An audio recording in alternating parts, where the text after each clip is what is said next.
Hey everyone, and welcome to the Chill Survival Movie. This is a series where we take Minecraft at a bit of a slower pace and take our time exploring while building up a cottagecore base. This movie is a compilation of the second phase of building in this world, so if you haven't seen the first 500 days yet, I highly recommend you check out that video first. Now, with all that said and done, kick back, relax, and enjoy the movie.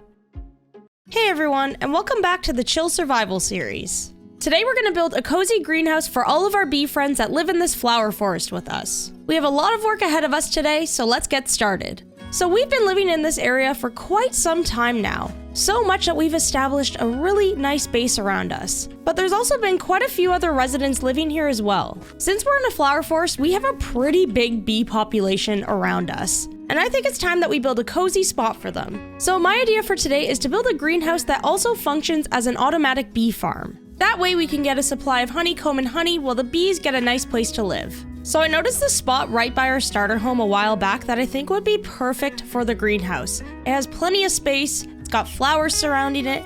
I think overall it just has the perfect vibe. And right here actually looks like a good spot to extend the path for this build.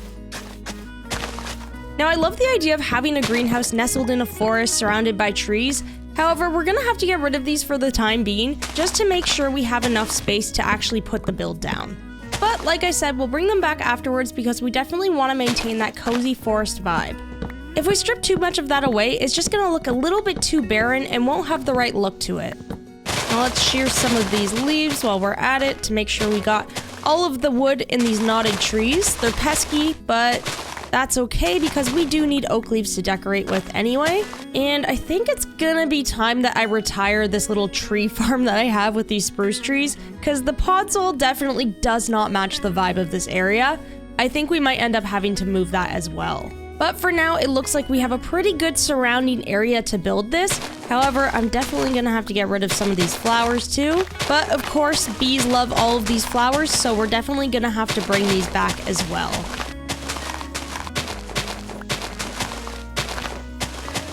Alright, that's looking much better, and it looks like we've got a pretty good amount of space to work with. But we're definitely gonna have to flatten some of this out with dirt. Alright, let's go grab some so we can begin fixing that up. As you can see, I organized all of my storage, so everything is labeled correctly, finally, and it is all nicely organized, nicely tucked away, and it is easy for us to get to all of the things that we need. I don't think I need that much dirt. I'm gonna put a little bit back. And of course, let me grab a couple chests so we can organize our items by our build. Alrighty, I think that should be good. Let's lay these down here, and we'll just toss in some of the stuff that we gathered while tearing down these trees. Now let's begin flattening this terrain down a bit so we have an even space to work with for our build.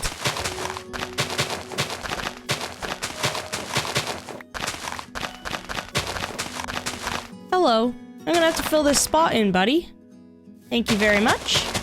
Perfect. And that, my friends, is a lesson in why you should always keep all of the dirt you collect. Trust me, you're always gonna need it. Alright, so I think we've got a pretty good patch of land cleared. This should be more than enough room for our greenhouse. And just a quick note, while I was filming this part, I realized I had left my map mod on from stream the other day, so that's just gonna be in the corner for about a minute or so. Alright, now that we've got our spot all cleaned up, I think it's time for us to decide what materials we're gonna build with. So of course we're gonna need lots and lots of glass, which we don't have much of, but we do have some sand that we can start burning. Just gonna divide it up into these two furnaces.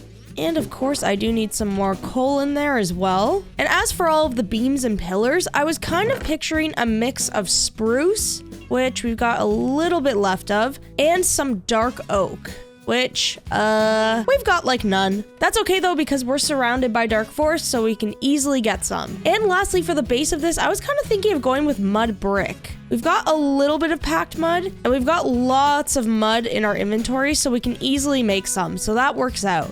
Alright, so we've got our materials picked out. However, we still need to gather a lot of them in order to be able to build this thing. And I think we can start off gathering some of the spruce we need because we need to clear these trees out anyway. So we're getting two things done at once.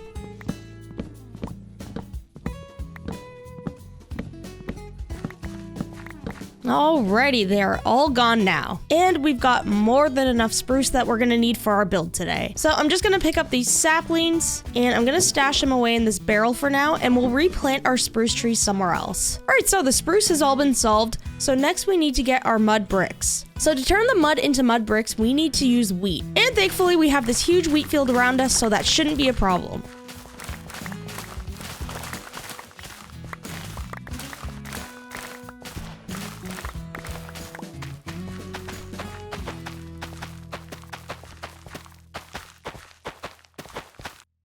Alright, that's one more thing knocked off our list. So now all we need to do is combine this mud with the wheat to make packed mud. And I think with all this wheat that we gathered, this should be enough for what we need to build.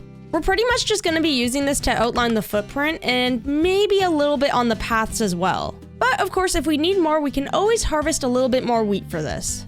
Alright, that's all sorted, so now the very last thing that we need is some dark oak. Which thankfully we have a pretty large dark forest nearby. You know what, I don't really have much of a path that leads to the forest anymore. I feel like it would be nice to have a small one trailing off into the forest over here.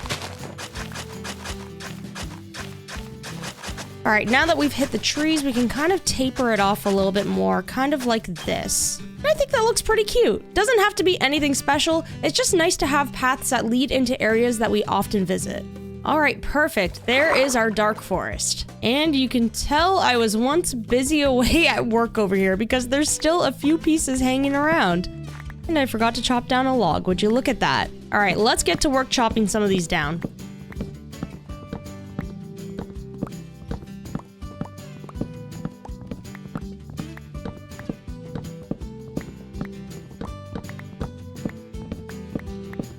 Alright, that seems like a pretty good amount of dark oak. So I think we're good to head back to our base now. Alright, we've got all of the materials we need, so I think we can begin building this thing. So the first thing we're gonna have to do is make a footprint for this build. And we're gonna do that using packed mud, but I think I'm gonna use some composters on the corners. Okay, I think I'm gonna get rid of a couple of these trees just to give ourselves a little bit more space. Yeah, that's a lot better. It felt just a tiny bit cramped over on this side. Now that we've got a good amount of space, let's start by laying down the foundation for this greenhouse. And let's just pop in a spot for an entryway right here. I want the bees to be able to fly around freely in this greenhouse, so we're gonna need some double doors to keep them from flying away. Alright, there's our footprint. Looking good, looking good. Then we can just connect this path up. Yeah, I think this is the perfect spot, and I'm glad I got rid of some of these trees to give ourselves a little bit more space. Alright, next we're gonna build this thing up using some spruce beams. And of course, let's just get these beams stripped.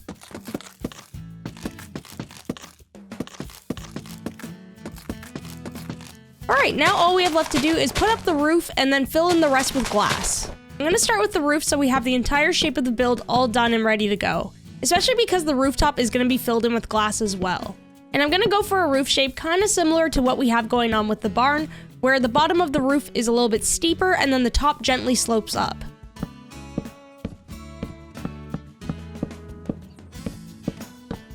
Yeah, I think that's looking good. I'm going to go ahead and close these beams off horizontally. It just kind of helps make them feel a little bit more complete and structured. That's looking a lot better. Now, I could extend this middle beam all the way up. However, I want to place the glass first just to see what it looks like. And if it's looking a little bit too empty, we'll definitely extend the beam upwards. And lastly, I think I'm going to try to add a couple more trims to this rooftop. There's going to be a lot of glass within this build, so I feel like breaking it up, at least within the roof, will add a little bit more interest. Okay, now it is finally time for our glass, which honestly, I don't think I have enough of. Do I have any more in here? I have a little bit. We're gonna be using full paints, so I think I might have to go grab a little bit more. That's okay though, because we have a nice sandy beach over here. Hey! What are you doing, buddy? You're not supposed to be over here. You're sniffing some sand? Homie, how'd you get all the way over here? To be fair though, that's totally on me. I don't think I sniffer-proofed the sanctuary very well. That's okay though, we have a ton of leads, so we can bring him back to his home. What's the matter, dude? Party life isn't for you? You just wanted to be one with nature? Don't sniff me, stop it. Stop. Oh no, I don't. Oh, I got him on a lead.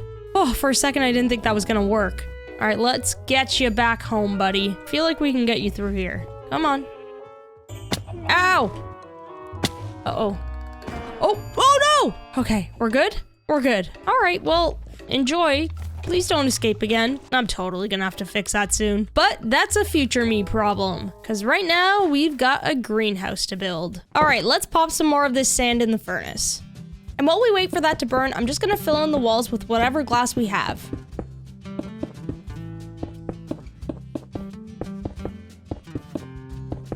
Let's grab some more glass, and we'll finish this all off.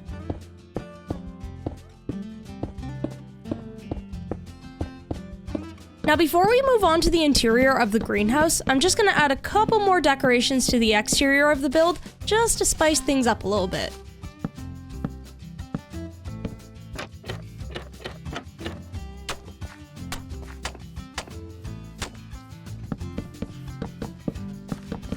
Yeah, I think this is looking so good. There's still quite a bit of work to be done around the surrounding terrain. However, I think it would be best if we start working on the interior and get the bees in their home. So I've got to be really careful with the shovel that I have right now, because that's my only tool that we have with Silk Touch, and we're gonna need that to gather the bees' nests. So for now, I'm just gonna use this iron shovel for building.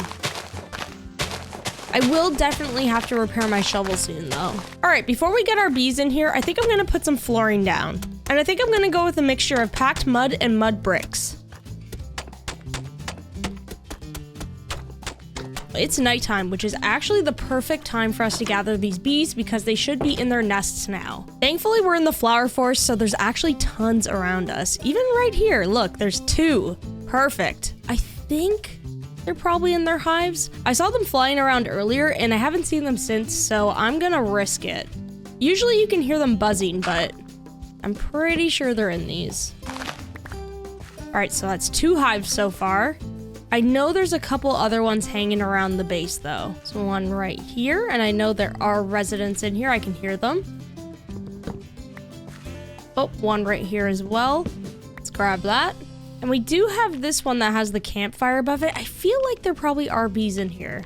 So I'm gonna grab this one too. As long as we have 2, we can always breed more. So I think that should be enough. So I grabbed 5 bees nests, and I kind of realized that I would rather use the box hives instead. So I technically didn't have to grab all of these because I'm sure 1 or 2 have enough bees in them, but that's okay, we can always put them back later. Also, I really need to get a secondary door here. I think that's gonna be the first task at hand. We do have to make sure it's functional, however, I want to make it nice too.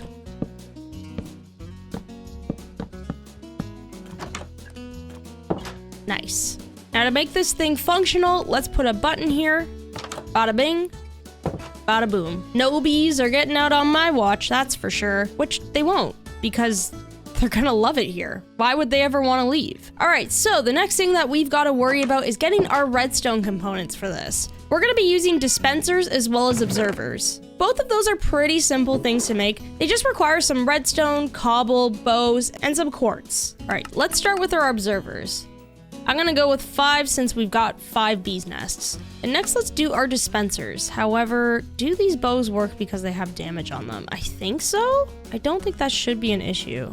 Nah, we're good, we're good. Perfect. Now, ideally, I would like to use the bee hives instead of the bee nests. I don't know if it really makes a difference in terms of the redstone, but I kind of just like the look of it better. And ideally, I would like to place some of the bees nests back into nature. However, the problem is I need honeycomb to make them. Now, to just find some more nests with honey. Oh, there's one. Okay, I'm just gonna put that there. And I'm gonna shear this. So we got 3. That's 1 box down, I'm pretty sure. Let's see if this works. Yes, perfect. All right, all we need are 4 more. There's one. There we go. Oh. Okay, well, I thought I was missing more sniffers. Oh boy, you really got pretty far, buddy, didn't ya? Oh my, should we just have a wild sniffer around the base? It's kind of funny at this point. Oh, hey, look. Tetrapod. Thanks, my dude. All right, well, I'm gonna leave you for now because I am on a mission, but I'm gonna try to locate you again sometime. Let me know in the comments if we should leave him free or we should capture him again. Okay, found another nest. There's another one. Please have honey, please. Yes. All right, 1 more. There's one. Okay, 5. We got it. We got it. So let's make the remainder beehives. And we've got 5. Perfect. So now comes the slightly annoying task of getting the bees from their nest into the hives. I may have made this whole thing a little bit complicated for myself, but hey, I think the hives look better. So I'm just gonna go ahead and place one down here, and you know what? Let's just send it. Oh, there he is. Let's get our box down. Come on, buddy. Can I just like break this perhaps? Or is he gonna get mad? Let's see. No, I think he's vibing. I think he's vibing with that. I don't really think I need this campfire here. I'm pretty sure he'll just eventually go in here and then we'll be okay to move it. However, maybe I should probably put this in a spot where I want them to be. I think maybe along here. Where is he? Okay, he's over there. I don't think he's mad at me. Oh, he's mad at me. Oh no. Oh no. He latched onto it. Oh no. No, no, no, no, no, no, no. No, no. Oh, oh. Do you think he's over it? Oh, he's not over it yet. He is not over it at all. I'm scared. Help me. Okay, he's fine now. He's fine. We can go back in. Crisis averted. All right, so our boxes are here. Honestly, though, oh no, he's gonna get mad at me again. He's gonna get really mad at me because I'm gonna have to break these really quickly. I want them to be 1 block lower, I think. Oh God, please, please don't be mad at me. Please don't. Please don't. He'll get over it. He will get over it. He's angrily buzzing around looking for me, dude. I'm on the other side of the window, bro. Oh my gosh. Okay, I think he's done. So I think maybe what I want to do is put them on ground level, like right here. And then we could get hoppers underneath possibly. However, I just forgot. The problem is I only have 1 hopper right now. So, I'm gonna have to go get some iron quickly. Before we go into the caves, I'm just gonna double check to make sure we don't have iron in another chest around our base. Although I've cleaned everything up, it's still possible that it could be hanging around somewhere else. My guess would be down in the mine shaft. Yes, okay, we've got some, we've got some. Ooh, look at that. That seems to be it. So this mineshaft might be looking a little bit different to some of you. That is because we did this on one of our streams. I do YouTube live streams from this world quite often, where we usually just choose chill decoration projects to work on. I'm usually live on Mondays at 12 p.m. EST, and if you ever miss the stream, the VODs are available in the live tab. All right, with all of this iron, we should be able to make quite a few hoppers actually. So I'm gonna need quite a few because I wanna line some of the floors in front with hoppers as well. Probably to about here, I would say. Since I want the bees to be able to roam free, that means we're gonna need a bigger surface area to catch all of the things that are gonna be sheared from the hives. Some might still get lost around the edges and stuff, but I think this is a big enough surface area that most of the items will get caught. Now there's only a few blocks that exist that allow items to fall underneath them. That being tilled land and mud. So I'm gonna use a mixture of these two for this area. Let's give this a quick test to make sure it actually works. Perfect, so items are falling into the hoppers and funneling into these chests, which is exactly what we want. Next, what we need to do is place dispensers, making sure that they face the beehives. Yeah, oh no! Ah! Oh no, I think that bee might die now. Oh no, I completely forgot. I'm not doing so well with this task. Oh, I need to be more careful. All right, we are almost done though. Let's get our observers in place. I think we need to do some redstone in between like this.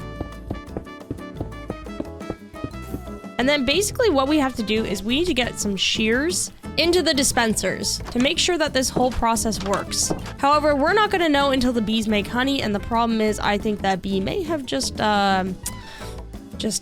So we're gonna have to figure that out after.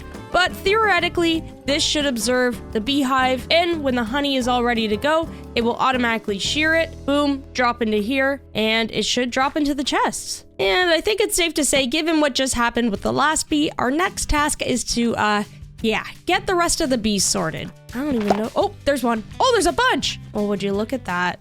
Okay, what if I break these? I know I'm gonna anger them, but the door's right there, and then they'll just get used to living in here and choose a spot, you know?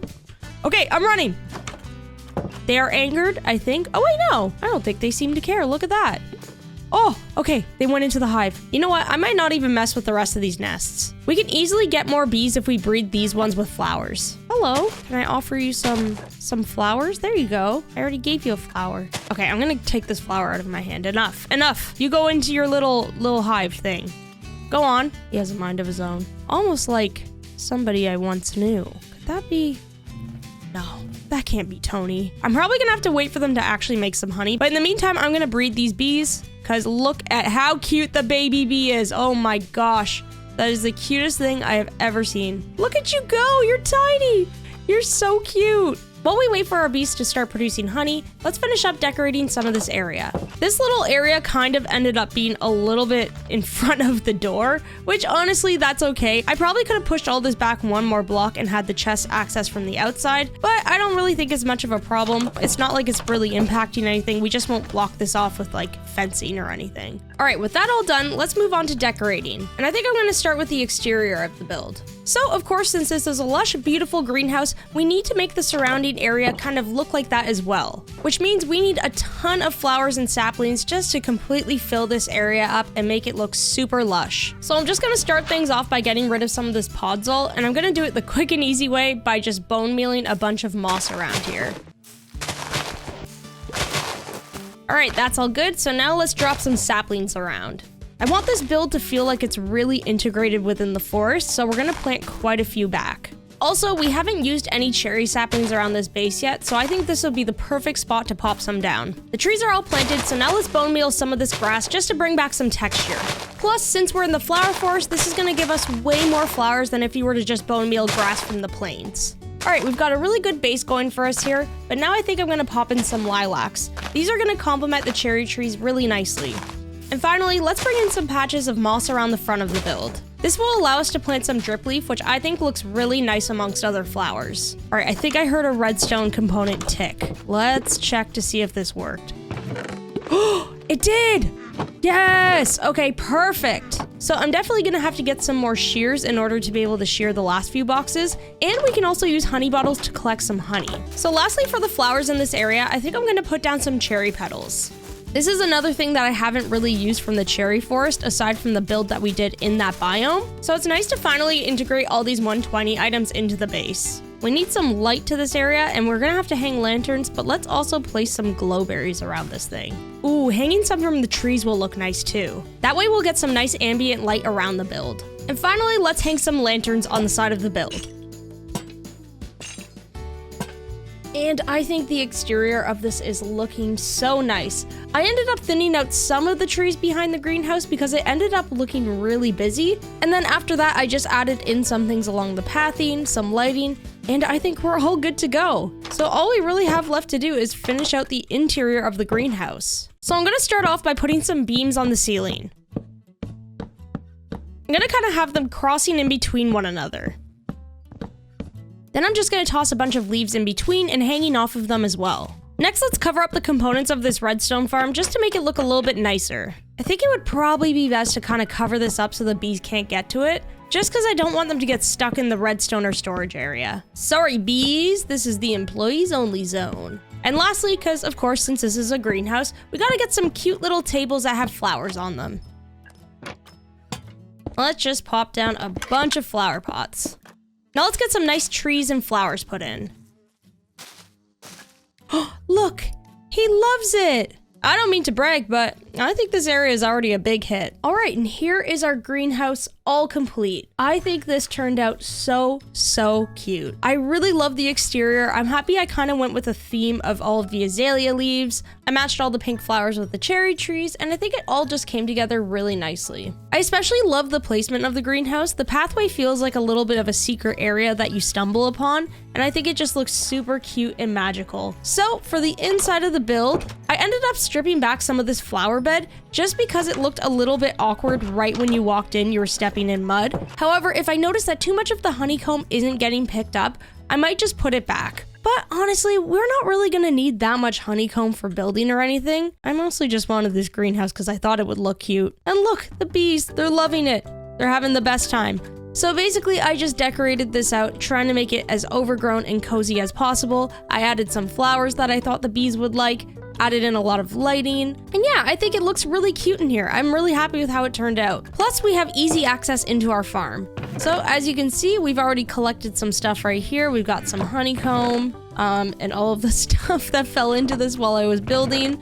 But we've got a fair amount. It's pretty good. I just need to put honey bottles in here as well to collect some honey. But yeah, it seems to be working just fine. So yeah, I'm really happy with how this turned out, and most importantly, we've got a really nice spot for our bees. Although I am taking it a little bit personally that Tony hasn't come back yet. Maybe one day. So yeah, this is our greenhouse build, and I think it's added so much coziness to our base. I'm really happy with how it turned out. You know what? There's one last thing that we need to do. We need to put some of these beehives back. Just because we have bees in the greenhouse now doesn't mean we shouldn't have them out here anymore. This is what brought so much life to the flower forest, and I didn't want to really take that away. There we go. So many bees. It's so full of life. I love it. And honestly, while we're at it, why don't we just get a bunch of bottles with this leftover glass that we have and put them into the machine as well. And let's just pop them into this one. Where did all my bee friends go? Oh, this guy is just living up here. He's into the spore blossom. He loves everything. Whoa, what a dive. All right, I'm just gonna keep making baby bees because one, it is adorable, and two, the more bees we have in here, honestly, the better. So with this greenhouse done, we have a beautiful place for our bees to live. And I think with that, we're pretty much done everything for today's episode. All right, everybody, thank you all so much for watching. I hope you all enjoyed it, and I'll see you in the next one. Bye, everyone. Hey, everyone, and welcome back to the Chill Survival series. Today, we're gonna build an automatic sheep farm so we can collect wool, and so our sheep finally have a proper home. We have a really fun project ahead of us today, so let's get started. Geez, what a lousy day for weather. So in the last episode, we made a new addition to this base by making a lovely spot for our bees to live in. The Sniffers have one of the coolest sanctuaries to ever exist. I mean, come on, they have a skate ramp. The cows have this cozy little barn, and as for the sheep, well, yeah. They're still stuck in this tiny pen that I put them in on like day one. I'm sorry, I know, that's on me. Although there's probably a lot of really useful things to be done around this base, like the fact that I desperately need unbreaking on some of these tools. I just feel really bad for these guys. So I think today it's finally time that we build them a proper spot and get them out of this rain. Speaking of which, I need to get out of it as well. These boots have a hole in them and I don't want to get my feet wet. All right, let's get to bed so we have a fresh day to work on everything. So if we're gonna be building a sheep farm today, I think I would really like for some of it to be automatic. Now, I don't think I need every single color of wool that there is. However, I would like to have my most frequently used automated. Now, if we want to automate this thing, we're going to have to make a couple of redstone components today. Now, we pretty much have all the materials we need to make the redstone stuff. Another thing that we're going to need for this farm, though, are hoppers and rails. As you can see, we only have 2 hoppers left, plus not a lot of iron. So I think you all know what that means. It's cave exploration time. But what better way to start off a project with a good old adventure? And also, since we are talking about projects that we really need to get done, add iron farms to the list for sure. Because, you know, going down into these caves all the time, I mean, we can handle ourselves. We're pros after all, but it does get a little bit tiresome from time to time. Ow!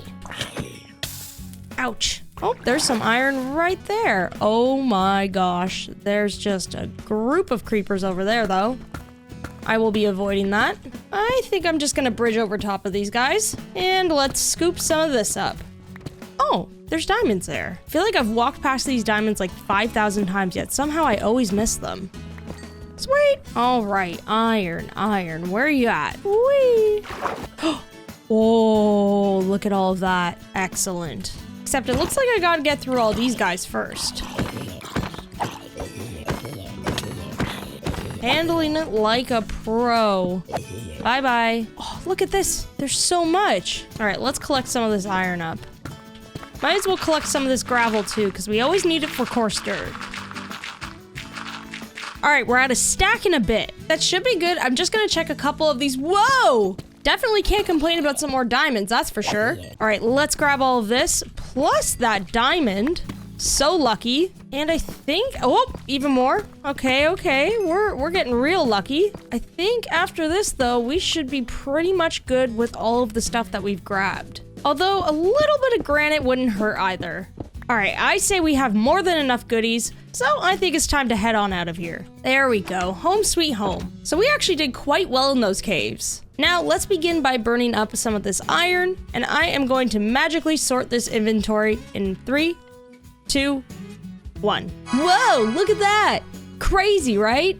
The magic of editing. Well, I didn't edit far enough that my iron's done yet, so I'm just gonna grab whatever we have and get started on figuring out this build. So let's grab some of the redstone materials that we're gonna need along with a chest and figure out a perfect spot for this sheep farm. Now, of course, the sheep are part of the farmland, so we're definitely gonna keep it relatively close to our barn. And honestly, I was kind of picturing the sheep farm to go somewhere within this area. Now, the question is, how much do we terraform? I feel like this layer of dirt has to go for sure. It's either that or we're gonna have to expand it out for some more space, but then it's gonna get a little bit too close to this fencing. So I think the solution is definitely to kind of shave off this area over here and flatten it out to this level. Yeah, this is totally gonna tear into my shovel because it doesn't have unbreaking. That's okay though, we will fix that soon. Well, I forgot that I covered up a bunch of entrances to caves, so I will definitely have to patch these up. And we'll do a quick little patch.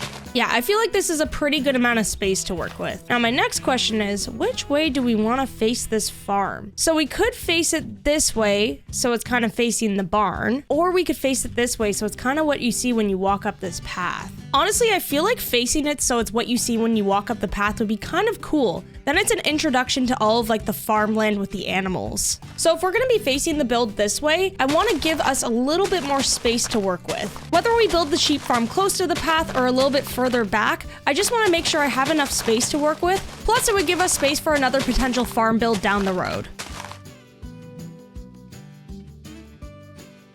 Alright, I think that should be more than enough room. Now let's lay down our chests and we'll pop in some of the materials we need for this build. So I think we're ready to begin planning this thing out. So of course I want to start with the structure. Now we have a really consistent theme running across this base with the oak and the spruce and also within the farmland. So as you can see, I've used a lot of granite and brick, and I kind of mimicked that with the sugarcane farm over here as well. So I think I would like to incorporate those blocks into the build to keep things in theme with one another. Now we also don't want our builds looking too much of the same, so of course we're gonna add in a couple of different blocks that suit this palette and of course change up the shape. So we are gonna need some spruce, which means we're gonna need a new tree cutting area because the greenhouse that we built the other day kind of took that spot away. So let's grab our spruce saplings, which we have a bunch of, and a bunch of bone meal, and let's go pick out a spot to gather up some materials. Now I actually think it would be super cute to make a little tree cutting area sometime, but that might be a project that would be better suited for a stream. In the meantime, I am just gonna start bone mealing some spruce trees over here because as you can see, I have been doing that with azalea trees for the leaves, and this is just my little spot away from the base where it doesn't really matter what it looks like at the moment. Now let's start gathering up some spruce here. So yeah, if any of you are interested, I do stream from this world on YouTube. If you go under my live tab on the channel, you can see some of the old VODs. We usually tend to work on small little fun projects around the base, such as fixing up paths, farmland, just small little projects that kind of add up and help bring this base to life. So if that's something you're interested in watching, I usually stream weekly on Mondays at 12 p.m. EST. Alright, I would say this is a pretty good amount of spruce for what we need today. Now since we're sticking in theme with a lot of builds across the base, that means we're gonna need some oak as well.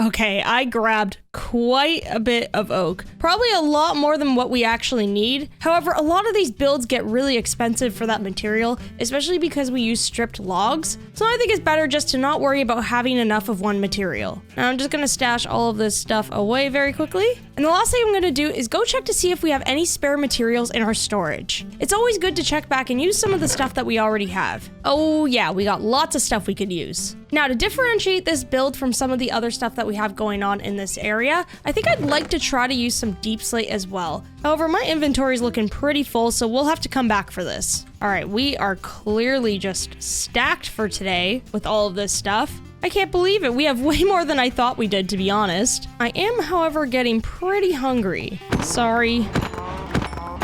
You know I'm building a sheep farm today, right? You still want to stay here? I'm not gonna question it. All right, let's start off by getting a footprint down. Now for this build, I think I wanna do a stone trim around the base. And I'm just gonna use a nice mix of stone bricks, cobblestone, and andesite. I think the bricks should give it that classic feel, while the cobblestone and andesite will make it feel a little bit more rundown and old. Yeah, I feel like this is the perfect placement for this build. You seem to like it too, don't ya? So now that we've got our footprint all done, we can begin building this thing up. So I'm gonna kick things off by building up the beams and the walls first.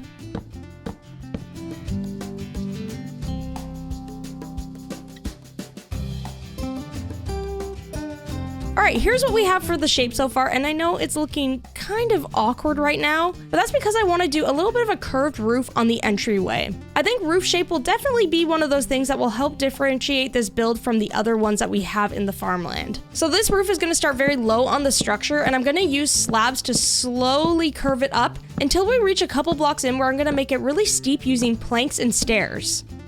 All right, now how's that looking?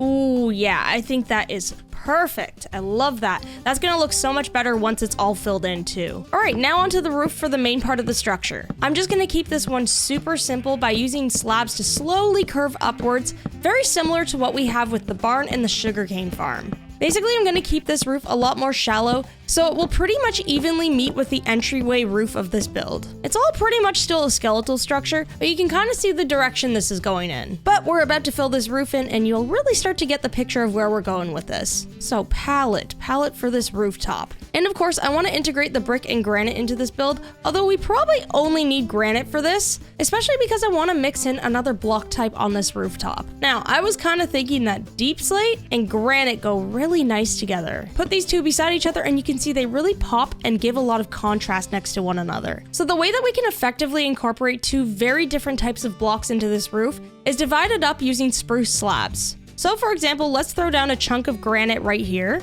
and then we'll use our spruce slabs to make this a little divided section, where next to it we toss in some deep slate. Now, of course, to connect this all properly, I think we're gonna have to go deep slate on the front part of the build, and then we'll take a look at how these two combined work together. Alrighty, let's take another look here, and bam. Okay, you can't really see it from down here. Let me free cam really quickly. I mean, we got a little bit of shadows on it because of the sun. I probably should have started with this side first. But you can see because we have this division with the spruce, we're able to combine two very different blocks together within this roof. I think it's looking pretty cool. All right, let's finish this roof up.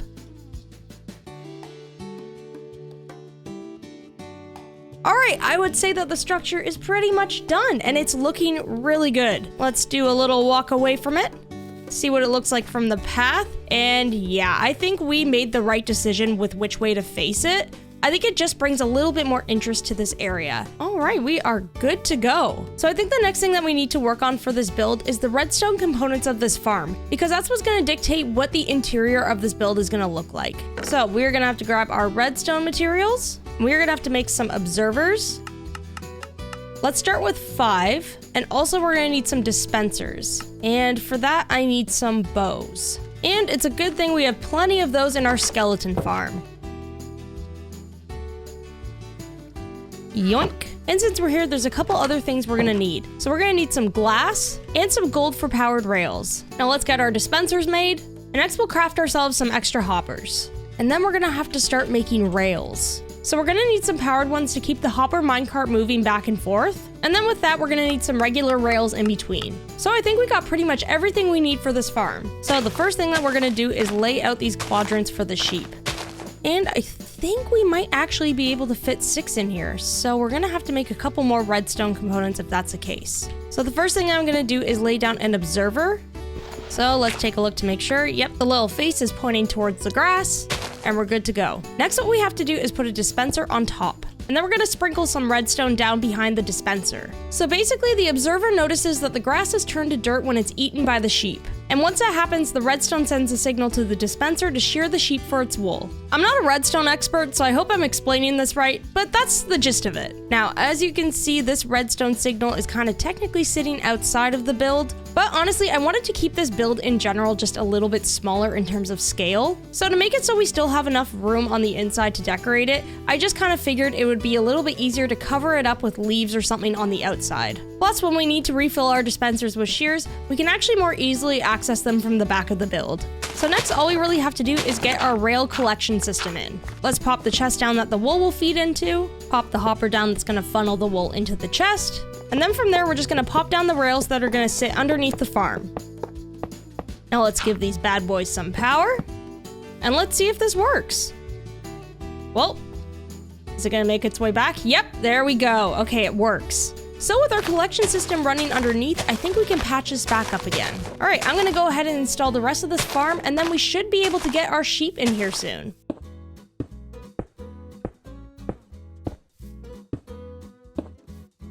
All right, that's all in place, and I think it's looking good. So before we get the rest of this farm in, I think I'm gonna put the flooring down first. And I think I'm just gonna go classic spruce because it'll be easy to decorate around. And now that that's all in place, let's get these glass quadrants in for the sheep.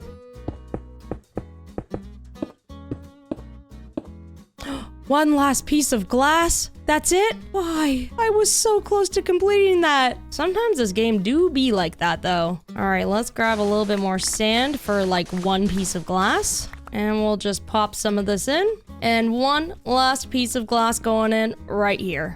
Boom. All right, our quadrants are all done. And now I think we're ready to move the sheep in. And boy, oh boy, it's a good thing I have all of these leads that mysteriously made their way into my inventory. I don't know how. So instead of breaking this pen just now, I saw a couple of stray sheep hanging around. I think I might grab these guys first and try to get them into the quadrants, just so we're not breaking this and it's just total chaos around here. Let's take the easy route. Hello, my little friend. Come over here, would you? All right, would you kindly come on over into this area away from the rain? Look at that. You have a nice little home to live in. You are gonna love it here. Absolutely gonna love it. So if you just follow me, please and thank you. What is the best way to do this? Can I just push you, perhaps? Oh, it worked. Nice. Okay, perfect. Well, we got the first sheep into the first quadrant. Now what we're gonna have to wait for it to do is eat that grass.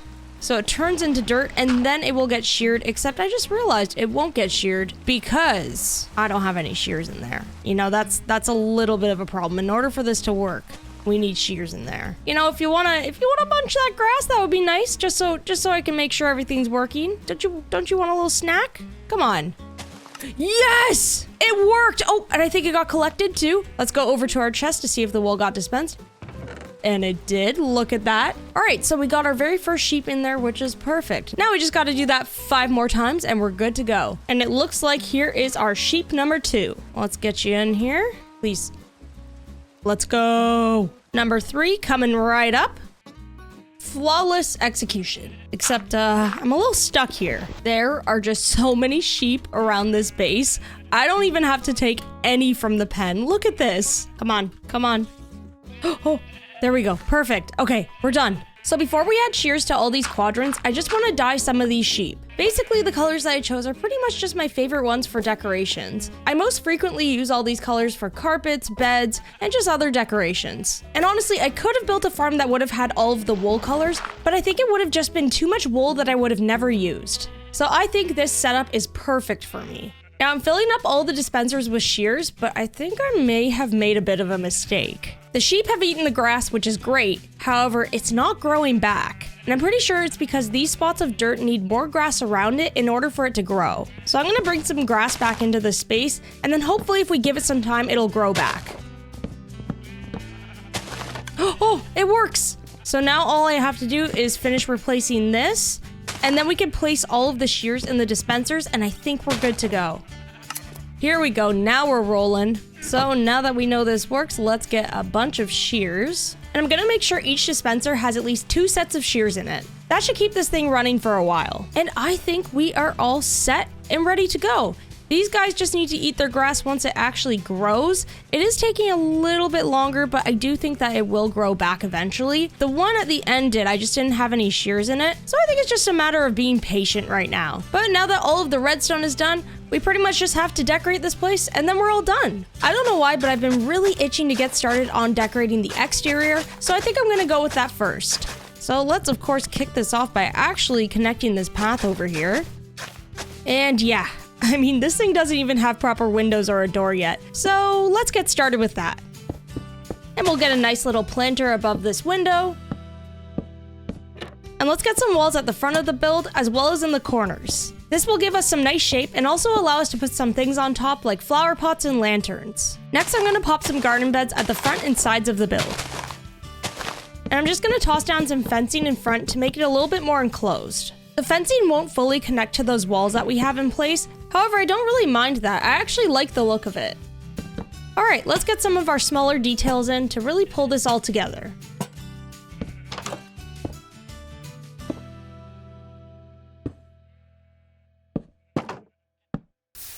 right, so the exterior is all decorated, and I think that's looking great. Now there's one last thing we need to do, which is finally give these guys a proper home. So let's build them the big old pen that they deserve. There, I think that's looking a lot better than the sad square they were living in before. One last thing, I want to give them a little bit of shade by planting some oak trees. Now all we gotta do is grab a little piece of wheat. Okay, maybe a couple, because we probably should feed these sheep too. I mean, after all, they've been living in that pen for so long, I think they deserve a treat. Let's go ahead and break this. And would you all follow me? Let's go, let's go. You guys are gonna love this. Oh, wait, I completely forgot. Oh no, this is not gonna bode well for me. All right, we're just gonna roll with this. The saplings haven't grown and I kind of forgot about that. So what I'm gonna do is I'm gonna just box this in really quickly. You saw nothing at all. All right, let's make a little piece of carpet and let's just pop that right about here. Excuse me. Okay, well, not there. Right there. So we can easily get in and out. And also, oh, there you are. Perfect. Let's get you guys in here as well. And then we're pretty much good to go. All right, let's feed you guys because you all did such an amazing job. Oh my gosh, baby sheep are just the cutest thing in the world. I can't. Does anybody want this last piece of wheat? Do you? There you go. Oh, I was just about to bone meal these trees and it looks like one finally grew. And last but not least, let's see if I can bone meal this one. Perfect. And while we're at it, let's bone meal some pretty flowers here too. Look at that. They love it. Since we have access to this part of the farm, I think what we should also do is carve out a little bit of a path here as well. So everything is now all connected. And I think that this is looking great. I think the one last thing I would like to add to the exterior is something else that would kind of help further signify that this is a sheep farm. So I think maybe laying down some barrels and wool would be kind of cool. As if the wool is an item waiting to be shipped out. To make the wool look like it's ready to be shipped, we can also wrap some signs around it. That way it looks packaged and ready to go. Yeah, that looks really cool. All right, so I would say that the exterior is pretty much done, which means now it's time for us to fix up this interior and make it really come to life and look like a proper sheep farm. All right, I'm gonna spend some time trying to figure out a good layout for this, and then we'll see what we've got in the end. All right, the build is all done and ready to go. And honestly, I think this is a really nice addition to our farmland. One of my favorite things about building in a world is honestly having all of these builds pop up one by one and really transform the space around us. Slowly but surely, we're chipping away at this farmland area and it's all coming together so nicely. So the outside you all pretty much saw because we worked on this together. We've got our lovely spot for all of our sheep to roam free within this grassed area over here. They also have a couple shaded spots as well so they could keep cool on the warmer days. And over on the other side, we just have a little decorative excess storage area right here. Nothing too fancy, just wanted to keep it simple, but I also did connect the path so everything is fully connected now, and I love how the pathing is looking around this area. It's really starting to come together. All right, let's go take a look at what we did for the inside. So I kept this all relatively simple and very open. So pretty much all I did was add some columns around each quadrant, just so they looked like they were all confined within their own little space. And I think that looks really clean. Plus it allowed me to add a bunch of decorations around the top, some lighting, some leaves in between, and I think it turned out looking pretty clean. I did end up leaving the rest of it kind of open concept so you could see the roof, just because I kind of felt that kept in theme with the farmland area. You know, the only thing that I would have changed though is add a little top part to the beams right here, just so it's divided up a little bit more. Then we can just add like a couple of crunchy leaves to the top right here. And I think that's looking pretty good. See, there's always something extra to add to these interiors. Well, at least for me. I feel like I'm a little bit of a perfectionist with this stuff, so it's hard for me not to just continually add or change things around. I don't know. But yeah, basically I just ended up decorating this with more of our piles of wool and some storage. I added a couple cute plants around, lots and lots of lighting, shelving, leaves. I wanted this to look a little bit more overgrown because we're in the farmland and I think things should still look a little bit messy. Oh, and I also ended up moving our collection chest down over here. It was originally close to this one and I felt like it was just a little bit too awkward having a set of stairs going down right in front of the quadrants. So I just attached some hoppers all the way down and funneled everything into this chest over here. So yeah, that's pretty much it, and I think it all came together really nicely. It feels super cozy, rustic, and most importantly, it's a working wool farm. Alright everyone, I think that's gonna be it for today's episode. I had a ton of fun working on this project today, and I hope you all enjoyed it too. And with that, I will see you all in the next one. Bye! Hey everyone, and welcome back to the Chill Survival series. Today we're making an even bigger spot for villagers at our base, allowing us to finally start getting even more enchantments for our tools and armor. We have a huge project to do today, so let's get started. So we have a slight issue with some of our tools. Yeah, they're pretty much always on the verge of shattering into a million pieces because we don't have unbreaking on half of them. And you know what? I've got to admit, that is definitely Past Drift's fault. Back when I built this villager area over here, I had only gotten villagers for mending and also stick trades, when in reality I probably should have gotten a villager breeder set up first and then worried about the enchantments later. Because now the time has come where I need unbreaking, and unfortunately all I have over here is this guy who sells me mending, riptide, and mending. I'm kind of unsure why I would want 36 emerald mending when I have 28 emerald mending. Sir, you need better sales practices. Dude's definitely just trying to scam me. So I think it's looking like we need to do a bit of a village upgrade today. And it looks like that's gonna start off with a bit of an adventure. Now, before we go anywhere, I need to make sure I have my bed, which I do, and I'm gonna need a little bit more food. Because in order to get this villager breeder set up, we're gonna have to go find some more villagers. And of course, finding more villagers requires us to travel to far and distant lands. And you know I'm not doing that on an empty stomach. All right. Lovely to see you all again. I require some food. Not all at once. All right, perfect. Cows have been fed, and now it's time for Drift to be fed. Sorry.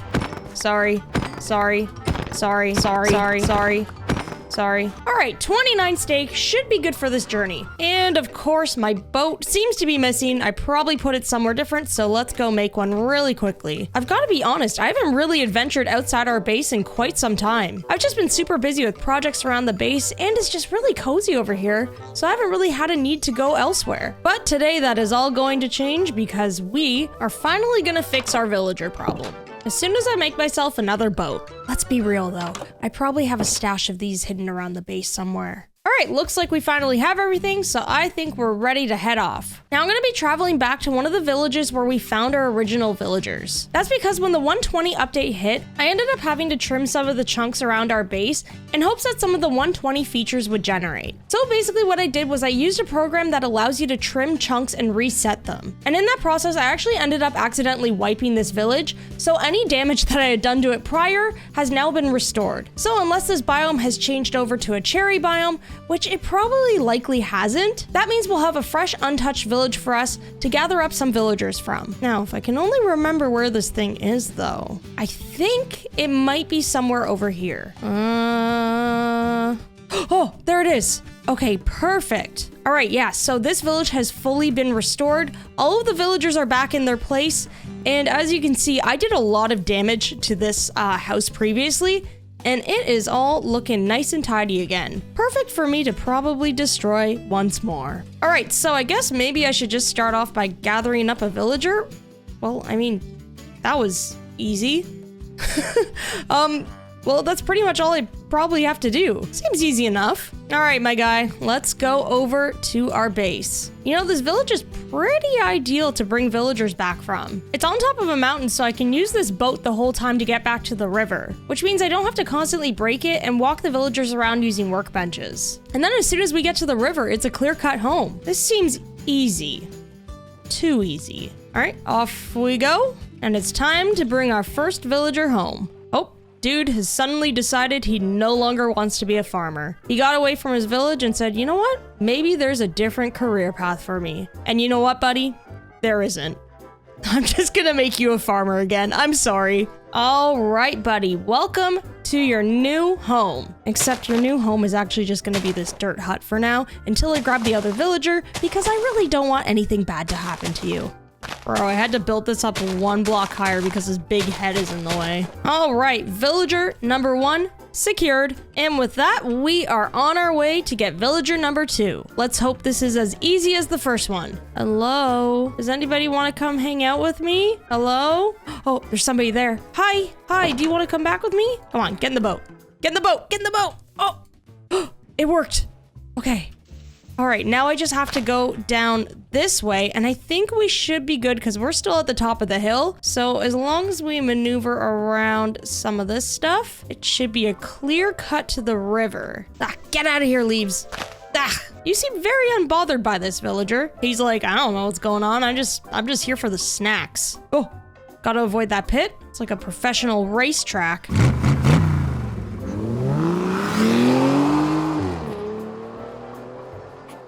They don't call me Drift for nothing, all right? Watch yourself, and we are off. Let's go. Why was this so easy? Usually stuff like this can be pretty difficult, and I feel like I had a really easy time doing this. But who knows, maybe this whole thing's gonna go off without a hitch. All right, buddy, welcome to your new home. Oh, there's a sign here that says I have to parallel park, okay.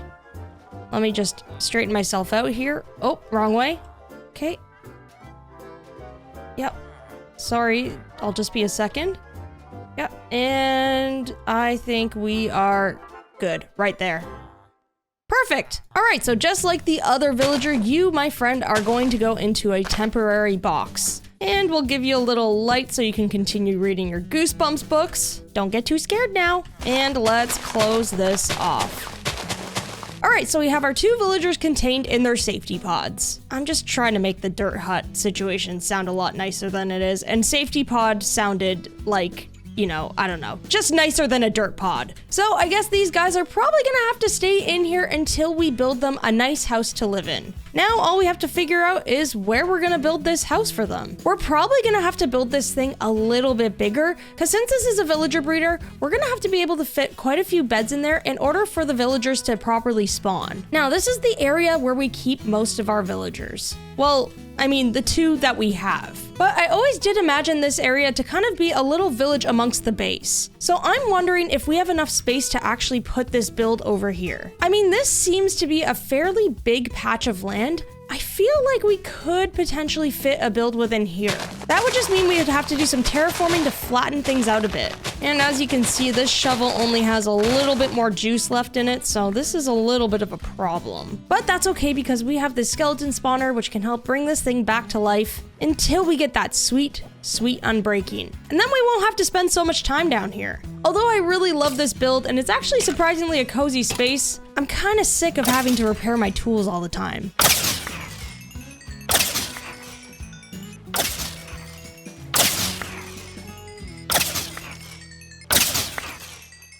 All right, our shovel and axe are all healed up, so I think we're ready to go. Now, hopefully that's the last time we're gonna have to do this for a while, because by the time we're done this build today, we should theoretically have unbreaking on these tools. And let's get back to terraforming some of this area to give ourselves a little bit more space, and subsequently breaking this shovel all over again. Hello? Are you good down there? Oh, you are? Oh, well, in that case, bye.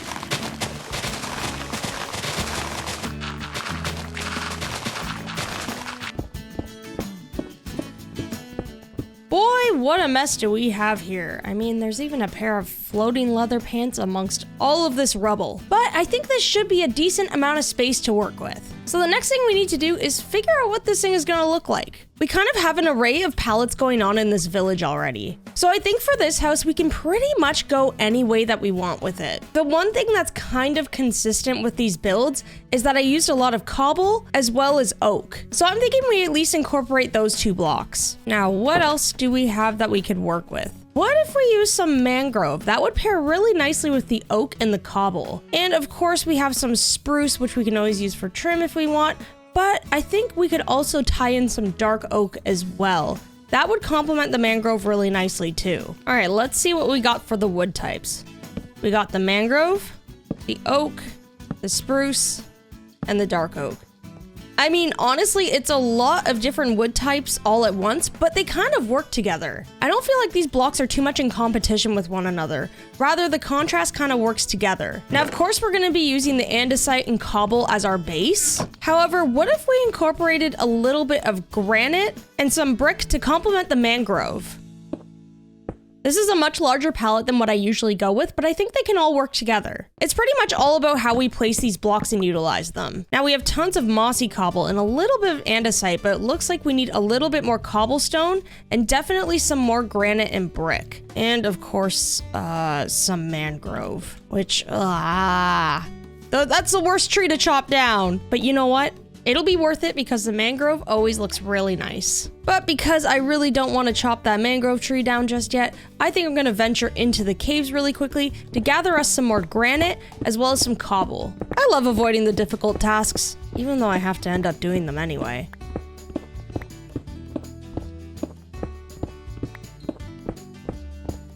Oh, that scared me. Where did you come from? Oh, terrifying. All right, I think that's my signal that I'm done at least collecting some of this cobblestone and granite. Now I just need to find some andesite. Ah, there's some. Perfect.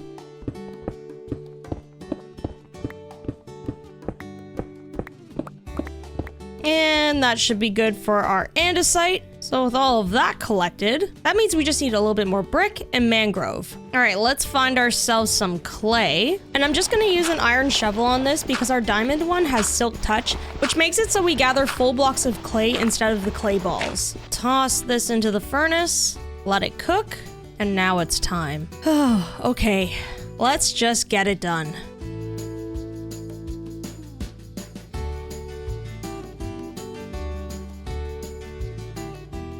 All right, we've got 2 stacks and 1 log left over. You know what? I was chopping for quite some time, but that's not bad. I think that'll get us through this build at least. So all we need left are the bricks, and I would say we're pretty much good to go. So let's get this build started by laying down a footprint.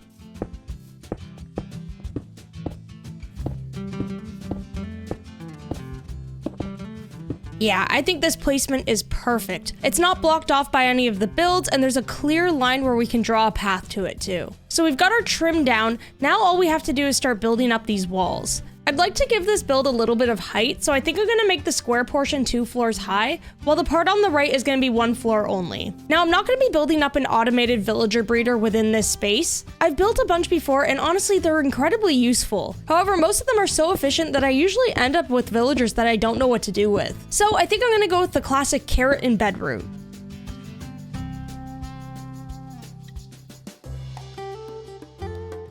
I think that's a really nice texture for the walls. I ended up incorporating some bricks into the mix, just because I didn't want the walls looking too rough. Now that the main floor is done, let's get the second floor up on this piece.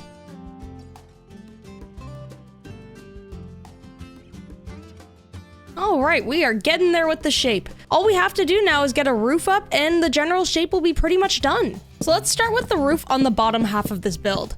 And I'm gonna use spruce for the trim. Now I want these roofs to rest a little bit lower, so I'm gonna primarily use slabs for them.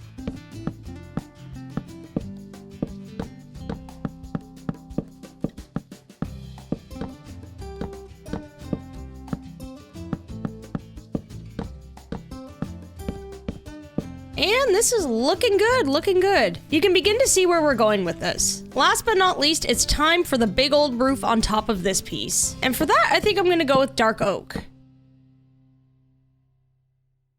Okay, the shape is all done and in place and ready to go. Now there's still a ton of decorating to do on the exterior. I mean, let's face it, this thing looks like a box right now. Just a sad, lifeless box. But I think we might leave it that way for now, because I think the best thing to do now would be to get the villagers into the space so we can actually start making this villager breeder. Which means for once, we actually have to work on decorating the interior of a space first. I know. We're switching it up today. I think this is probably the best way to go, so then by the time we're probably done decorating the exterior, hopefully we'll have a villager ready who can give us some breaking.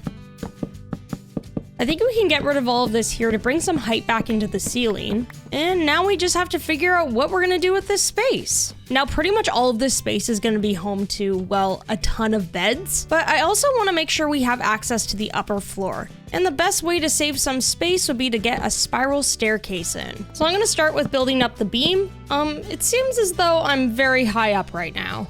I didn't think about that. You know what? Let's just break this and see if we can water bucket clutch it. Oh! You saw nothing. All right, let's get this floor/ceiling in. Then from there, we can start putting our staircase up.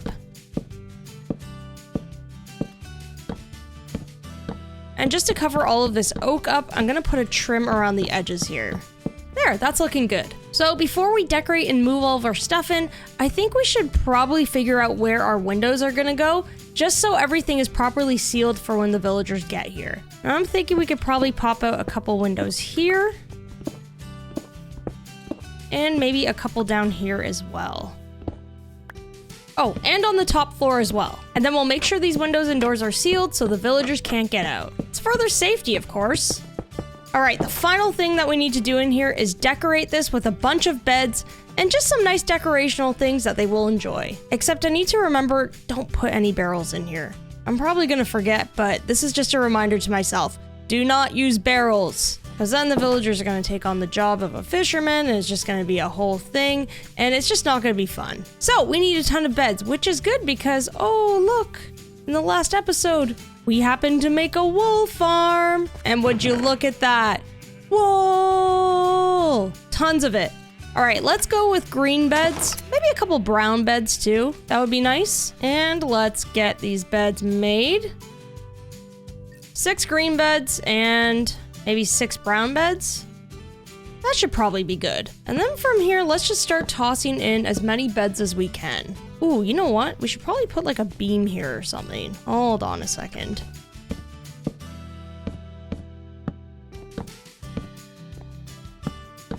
There we go.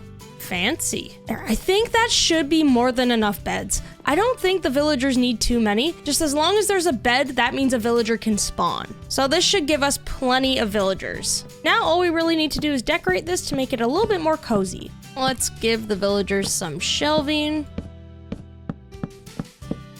With that, we can give them some lighting, maybe some storage. How about a couple books to read as well? And of course, you can't forget the artwork. And last but not least, let's put some cozy carpet in. There, I think this is looking super cute and super cozy. We've got lots of space for the villagers to hang out in, lots of beds so they actually spawn, and most importantly, I think it's safe for them as well. So with that all done, I think we're ready to move them in. So as you can see, our terrain kind of goes like this, which means the boat is definitely out of the question. Now we could try to bring the villagers over by giving them job blocks and basically having them path to each job block. However, the problem is I tend to decorate with barrels everywhere, and the villagers are likely gonna latch onto these things, making it nearly impossible to bring them over. So our second option would be a rail system, but the problem is that's pretty expensive for iron, and I don't really have much of that at the moment. Well, actually, okay, I have a little bit, but also we do live above a mine shaft. So I say we head into the caves and grab some, just to make our lives a little bit easier with these villagers. Also, any iron I see along the way, I'm definitely gonna grab. All right, mine shaft located. Let's grab some of these rails. Diamonds, nice. Ooh, 8. Let's go. Whoops, almost forgot these rails. Got your toes. Ooh, rails. Exactly what we needed. Ooh, diamonds. This adventure is endless. So many good things we have found. Whee! Why are these so fun to collect? All right, we have about 3 stacks of rails and then some powered rails, plus a bunch of iron and a couple diamonds. I think we're pretty much ready to head out. Okay, I'm gonna make a leap of faith for it. Ready? 1, 2, 3. Swag. All right, let's get out of here. Ooh, iron I dropped. Let's go. Back home again with all our goodies from the caves. Now let's get inside and get this stuff sorted. Let's start by cooking up some of this iron. And I think we have a couple extra rails. Yes, we do. Then we're gonna need some redstone dust for some torches so we can power these rails. And I think we can begin building up this rail system.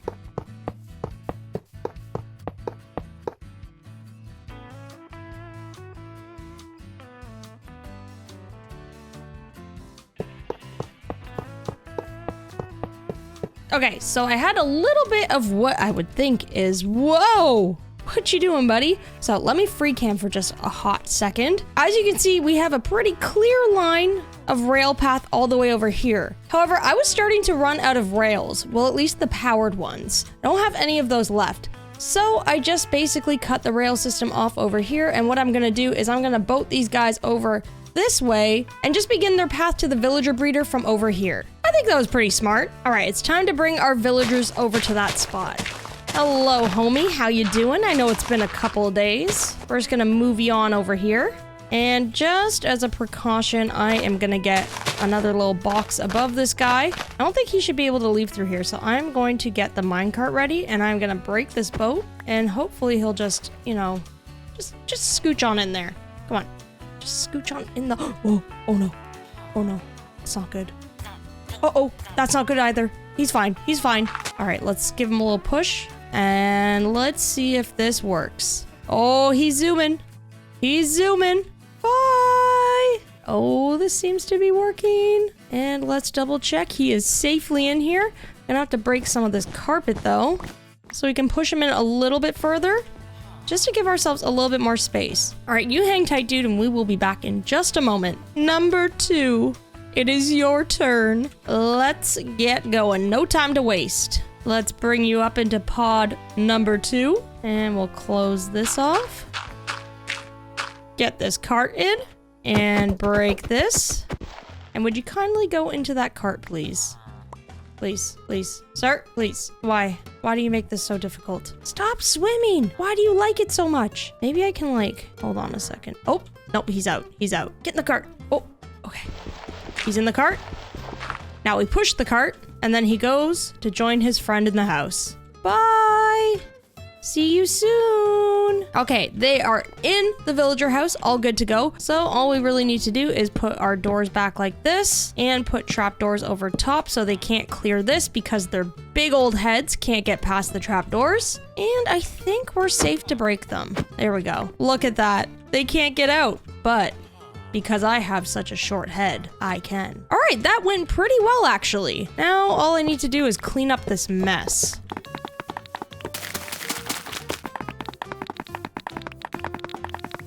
All right, that's all cleaned up. So next what we gotta do is get these guys some food. Now you can pretty much give them anything, I believe, as long as it's edible, of course. So a lot of people tend to give them bread because that's easy to make, but I usually go for carrots because all I have to do really is harvest them and then we're good. And it's a good thing that we have a huge carrot field over here because that makes our lives so much easier. Now I believe we're gonna need a pretty good supply of carrots to start with. From what I remember, you have to basically keep giving the villagers food until they run out of inventory space. Once they have enough food for themselves, they then share it with the other villager, and then from there they make baby villagers. I cleared out that entire field, and I think I've got more than enough carrots with all of that. All right, let's start feeding these villagers.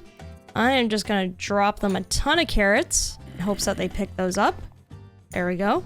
All right, I think they might require some more, so let's drop them. How many carrots could you possibly want? Here, take more. They're cleaning my stock. What is going on? They've cleaned me right out. Okay, I looked it up to make sure I was doing this right, and apparently they only need a couple of carrots. So I'm starting to suspect that it's actually a me problem, and I lack patience. Oh, there we go. Okay.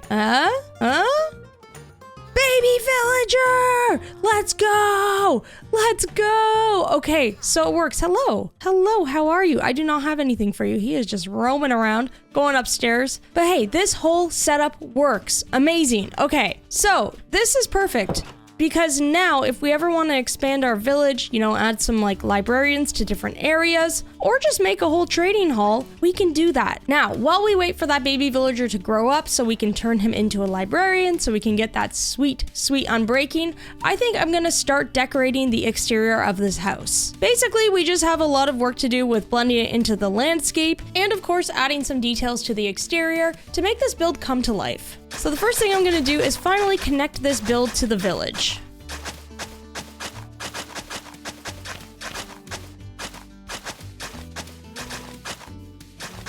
And this totally happened again. My apologies, I forgot to turn off the world map after I finished stream the other day, so that's gonna be hanging out in the corner for the rest of the video. However, if you enjoy the mod, let me know in the comments, and honestly, I might consider just leaving it for this series. Alright, and with that, let's keep decorating the exterior of this house. Why is there always gotta be rain when I'm trying to decorate exteriors? It won't stop me from still putting up this garden, though. Although thunder certainly will. Alright, let's get some coarse dirt along the edges, and close this off with some fencing. Now, all we really have to do is add some details to the top of the build, and we're pretty much done.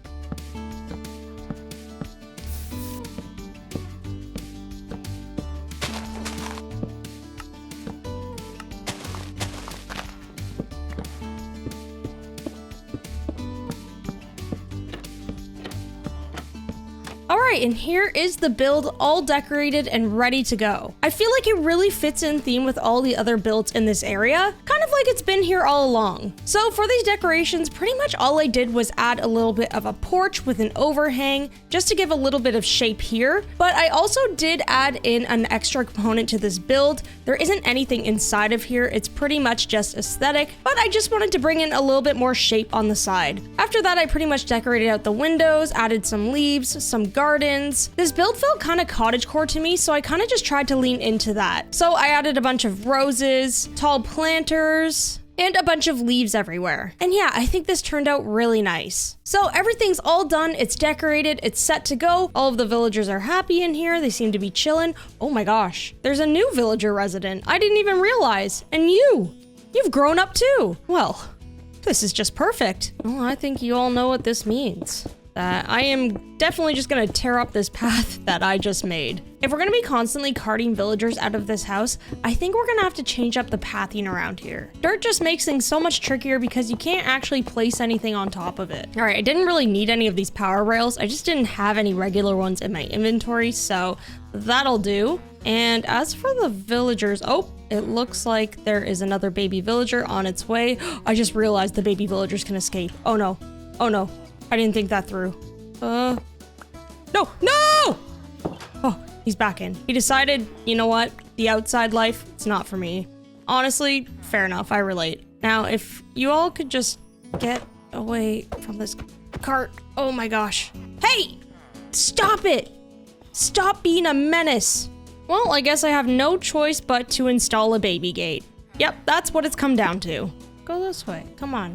Yes, it worked. Okay, perfect. We made it. Slow and steady, but we did it. I never really considered that. The fact that a powered rail not on would actually stop things. That makes sense. I learned something new today. There you go, dude. All right, is there anything in here that you could take as a job block? I don't think so. So all I need to do is make sure that this is safe for you so you can't escape.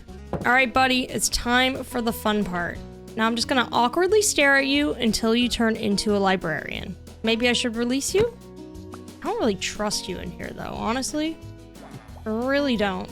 Yep, things are going well. All right, I couldn't trust this guy. He was all over the place. So I put him in a little bit of a pod just to make this whole process a bit easier. And now all I really have to do is just roll until I get unbreaking.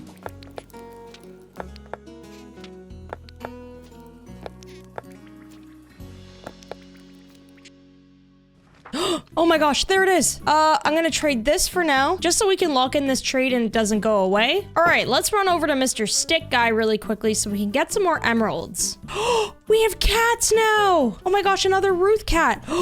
We have an iron golem now. Oh, this is good. Since we have so many villagers now, iron golems are gonna start spawning to protect them, which means we might be able to make an iron farm next. So that's definitely something we can consider. Hello, good day. Well, yeah, I think it's safe to say that I gave them a good amount of carrots because boy, oh boy, do we have villagers. All right, back to the task at hand and getting some emeralds, which he doesn't want to trade with us. That's okay though, because librarians like paper and books, and we have a couple of librarians to trade with now. All right, let's craft up a bunch of paper so we can also make some books, and let's trade as much as we can with this guy. And we've got 37, which means we can finally buy ourselves an unbreaking book. Yes, would you look at this? All right, where is he? Oh, there you are. You have like legs of steel to be able to do that. You know that? How are you holding yourself up right now? Anyway, okay, I'm gonna buy unbreaking from you because it is finally time. Yes! Unbreaking. Amazing. So we finally have an unbreaking book and a villager that we can go back to for even more books. Now, to commemorate this special event, let's finally put unbreaking on one of our tools that so badly needs it. And I think because of all the pain that my axe went through constantly breaking that lectern, we should definitely put unbreaking on it. And what will we name this? Perhaps we name it... I didn't say it. The axe did. All right, I feel so much relief knowing we have that really important enchantment at our disposal, which means we no longer have to worry about losing durability on our tools so fast. Well, we got a huge project accomplished today. We finally have villagers. Like, more than I anticipated. But hey, that's a good thing. That means we can keep working on getting enchantments. Plus, that also means we can sort out our iron issue soon. I'm looking at you, buddy. All right, everybody, I think that's gonna be it for today's episode. We conquered a really big project on this base today, and I am so happy that we got it done. Thank you all so much for watching. I hope you enjoyed it, and I will see you all in the next one. Bye! Hey everyone, and welcome back to the Chill Survival series. Today we're going to work on an iron farm, so we no longer have to crawl through the caves to gather it. We have a big project ahead of us today, so let's get started. So thanks to one of our new residents at this base, we finally have better tools. I was able to get unbreaking on all of our stuff. I mean, well, minus the armor. That will come on another day though. But thankfully, we no longer have to worry about our tools shattering. Now, the other day when we were working on this villager house, we actually ran into a couple of issues. I mean, aside from the fact that these villagers were trying to escape the whole time, I had to put in these oak logs so they stopped trying to do that. I think eventually I'm just gonna have to build in a double entrance here so they can't really get out. And also, a villager or two may have escaped while they were children and somehow ended up in this boat. So now they're just kind of here. Yeah, there were a couple of hiccups along the way, but you know what? It's okay. We made it through. I mean, they're villagers. What do you expect, honestly? You just can't work on a project with them and expect things to go smoothly. Now, aside from all those villager shenanigans, we have another issue around this base, which is the fact that we keep running out of iron. And listen, as much as I feel a great sense of adventure running into these caves and searching for iron the good old-fashioned way, I've also gotten pretty sick of it. I mean, look at me. There's an arrow sticking out of the back of my head. Do you know how much this actually hurts? A lot. That's why today I want to build an iron farm so I can safely collect iron from the comfort of my own home. Oh my gosh. Oh, that was impeccable timing. Well, now I'm feeling a little bit guilty that I'm going to be throwing these guys into a pit of lava so I can collect their iron scrap. Such is the way of Minecraft. What the? Well, it looks like I may have created an unintentional iron farm in this villager house.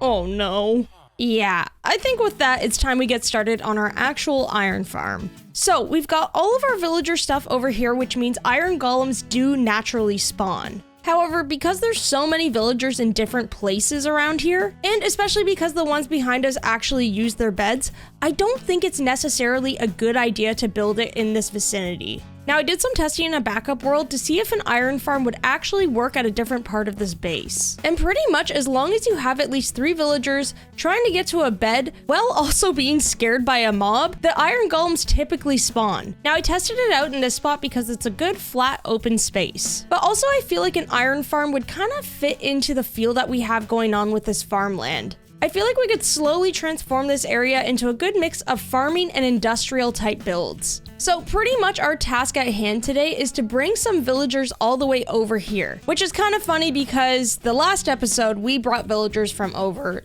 that way into our village, and now I'm kind of just carting them back. So it probably would have been beneficial for me to keep this rail system we had from the last episode. But hey, how was I to know? I just wanted this place looking nice and cleaned up again.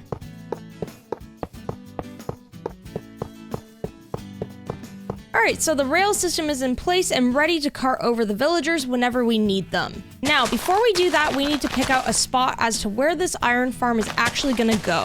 So I think next to the sheep farm is a pretty good spot. Maybe so it's not directly in line with one another, we pull it back just a bit. Let's start this off by digging out a spot where the villagers and zombie are gonna go.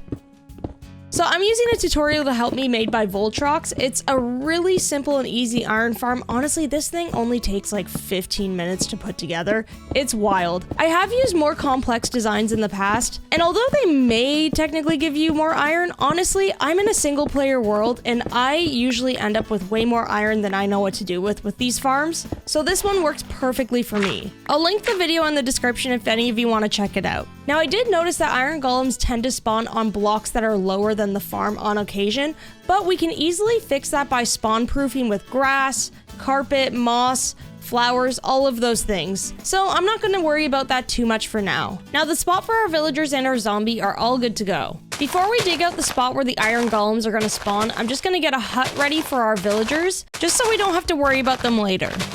All right, this dirt hut is all ready to go. One of my better ones, if I do say so myself. And you know what? I must say it's pretty convenient these guys ended up in this boat. It all kind of worked out in the end, didn't it? All right, let's break this. I don't think they have any chance of getting out of here, so we're good to do that. Maybe get another rail here, and boop. If one of you wants to get into that cart, that would be great. No, not the cart. No! Okay, well, there goes that cart. Maybe I should probably block this off or something before I'm ready. Thankfully, we've got another one right here. Could you please kindly step into that cart? Sir, get in the cart. Why do you always make this so difficult? Okay, there we go. Perfect. Get out of the way, sir. Oh, no. I'm probably gonna have to put you in a cart too, aren't I? He is, like, adamant. He knows that's the exit, and he is unwilling to move. I think we can push this guy past this block. No, we can't. He is not on a rail because I took it away.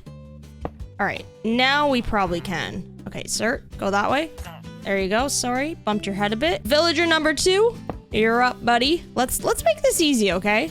Let's make this easy. Oh my gosh, you were just like, you know what? If he's going, I'm going too. Bye. See you soon. Looking good. Oh, you got pushed out. No. No, no, no, no, no. Oh, no. No, don't go back. Don't go back. I can stop this. Let's just like widen this out a little bit just so there's more space for them all to hang out. There we go. Perfect. Okay, we got tons of space. Oh, stop it. Stop it. You are not going anywhere. All right, you have nowhere to go. I broke the rails, so you're stuck here for now. So we've got these 2 guys in here, which means all we need is a 3rd villager, which should be relatively easy, I think. We just have to take one from the villager house instead. So this also gives us an opportunity to fix up this build a bit. I feel like a double door type situation will kind of help fix things. Oh no, there's a bed here. Maybe I'll have to get rid of this guy. I don't think that will really change things. Oh my gosh, they're already trying to go towards the door. Yeah, you can't get out of there, buddy. You can't get out. Oh my gosh, they're relentless. Okay, they're all going towards the door. Okay.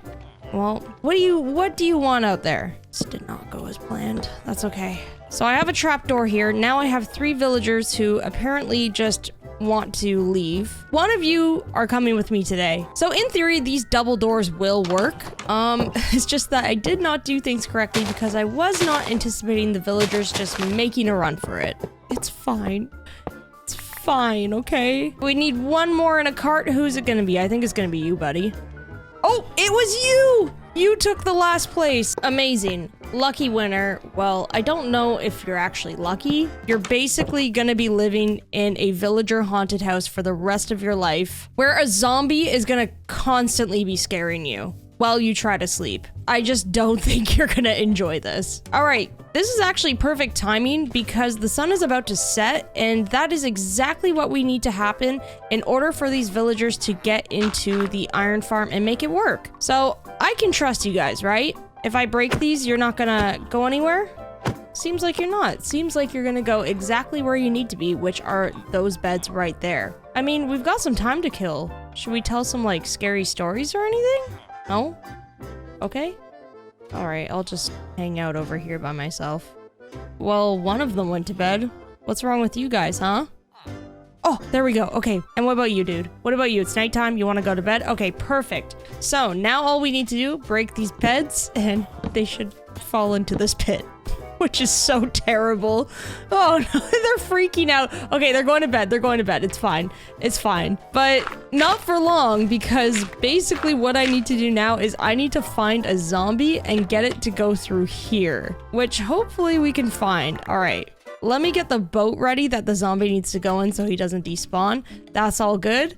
And now we have the difficult task of finding a zombie without getting the attention of a creeper. There's a bunch over here, but there's also a bunch of creepers. Oh, that one's holding a shovel. That's perfect. All right, dude. Get on over here. I should probably bring a bow out just in case. Just to ward off the other mobs so they don't hurt us. The square Minecraft stars have aligned and gifted us a zombie with a shovel. I love it. If you would kindly get into this.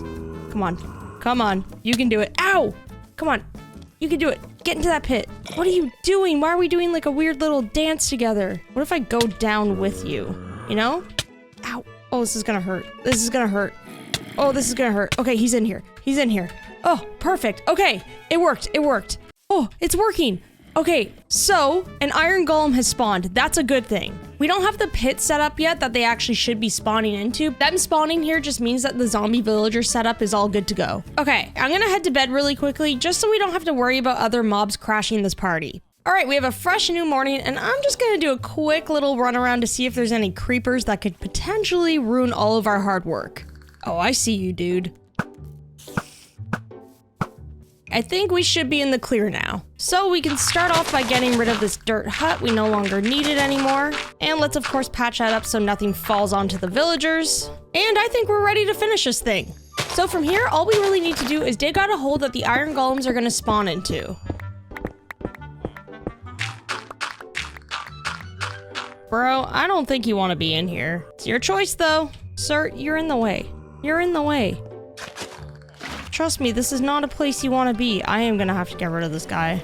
Unfortunately, sorry. It's just a little bit too early and it's making my life difficult.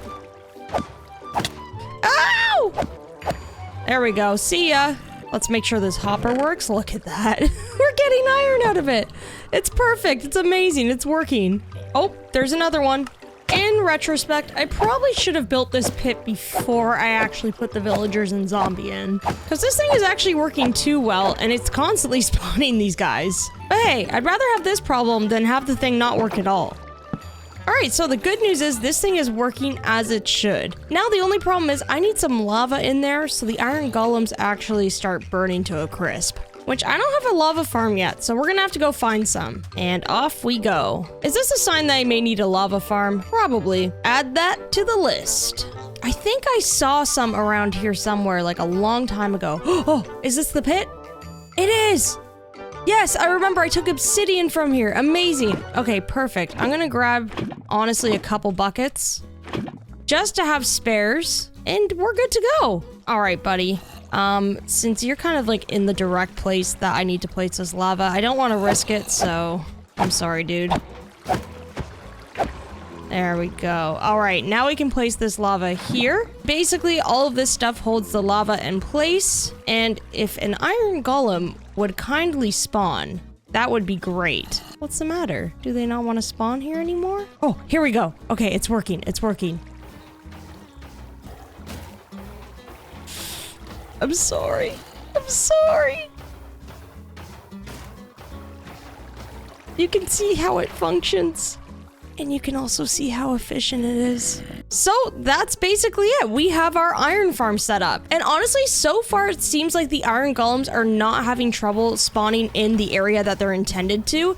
Doesn't seem like we've had any issues, so I think we're pretty much good to go. If I notice anything while we're doing the actual build, we'll definitely spawn proof it, but I think we should be okay. So I guess now that the farm is in place and working properly, that means we can begin building around it. And covering this up so I don't feel incredibly guilty about this whole thing. Poor iron golems, man. They're just out here trying their best, trying to protect these villagers. And here I am being a menace. So how about we begin building and making this thing look nice so I can stop feeling guilty. So now we basically just have the task of figuring out what style we want to build this iron farm in. So I mentioned earlier that I want this area to start looking a little bit more industrial. And when I think industrial, I definitely think leaning more towards building with stones. Honestly, granite and diorite look really nice together. We combined those two before for the Fletcher build and it turned out really nice. So those are definitely two options. Next, I would definitely say to incorporate some spruce because it goes really well with these two. And finally,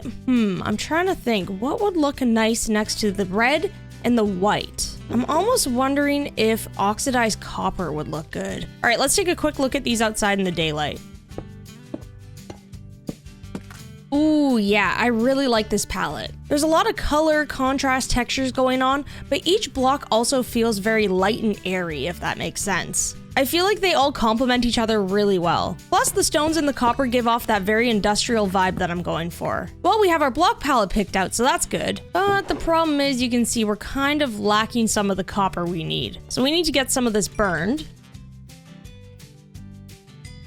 And it looks like we're gonna need some more spruce and a little bit more diorite. Well, I guess that means into the caves we go. Haven't been to this section of the caves in a while, so I thought I'd check it out. And there's tons of diorite here, which is perfect.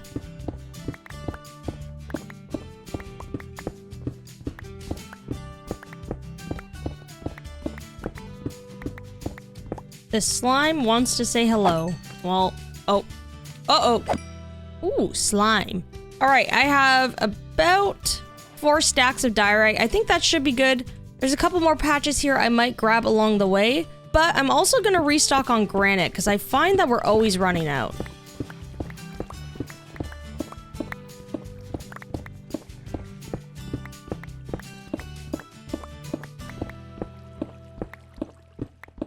All right, I feel like we are fully stocked on everything that we need here. Now let's get out of these caves. Since we're back at home, let's grab some of this copper so we can start turning it into blocks. We're gonna have to make sure we keep burning up copper because honestly, these blocks are quite expensive, but I think we're off to a good start. So let's begin bringing some of these materials over to where we're gonna be building. Oh no, okay, we've got an iron golem spawning outside of the farm, which means we definitely are gonna have to spawn proof some of the stuff around here. That is okay though, although it looks like he definitely took a bit of a beating. What happened to you, sir? All right, let's start getting some of our materials in here so we're all organized and ready to go. And before we gather up the last bit of spruce we need, I'm just gonna start laying out some of these copper blocks just because I want them to begin oxidizing. This process can take a bit of time, so it's good to get a head start on it. Last but not least, let's gather up some of this spruce.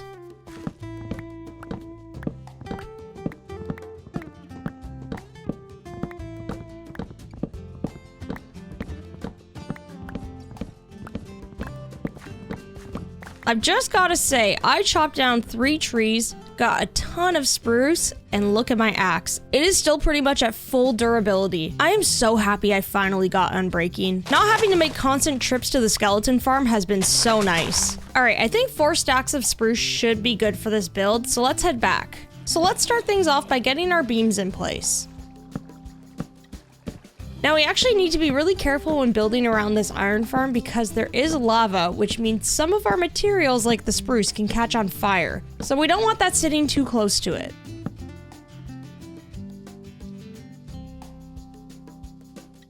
Alright, so I've got some beams that cover pretty much the entirety of at least this portion of the farm. I don't really mind if the access to the iron itself is on the outside. Pretty much this thing is just going to be covering up the components of the farm rather than being a functional interior. So it's okay by me. Now I just want to get some more beams in place to give this structure, well, a little bit more structure. Right now we just have a really long rectangular shape, and adding more beams not only gives it that visual structure I was talking about, it will also help break up pieces of the wall so it's not all the same. I also think I'm going to pop in like a faux entrance over here as well. This extension will also give some shape to the rectangle that we have right now, and it's going to cover up the villagers that are underneath. Now, because this is such a large rectangular shape for a build, I feel like adding a second floor to it would probably benefit the shape, especially because we already have a couple builds in this area that sit a little bit lower and are very rectangular as well. So giving this one some height will definitely help set it apart from the rest.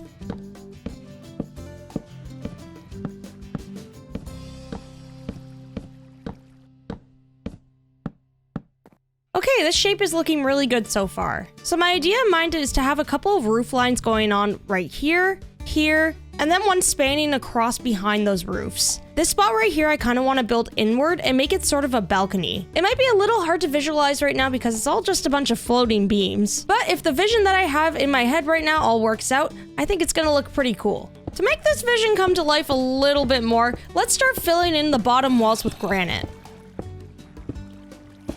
Oh my gosh, he just kind of fell in there. I'm so sorry, buddy. Oh no.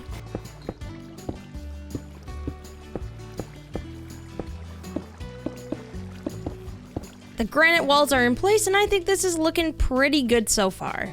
Now, my one thing with this wall is there's such a large stretch of beam here. I'm almost wondering if I should extend this one down as well. That means I'd have to get rid of this window though. I might give it a shot.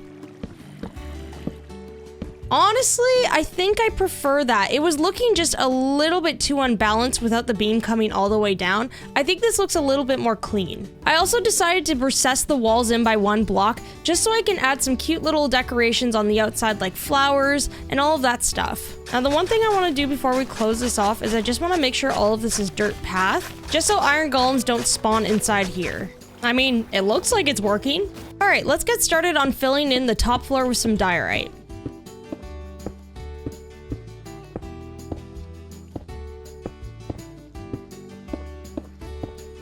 All right, this is looking really good, minus the fact that I said I was gonna do a balcony here, but I just did a flush wall. I'm gonna have to change that. But other than that, I really like the contrast between the granite and the diorite. I think they're looking really good together. And honestly, once that roof is in place, I think it is really gonna pop. So I just need to fix up some of these mistakes I made, and then we're good to go.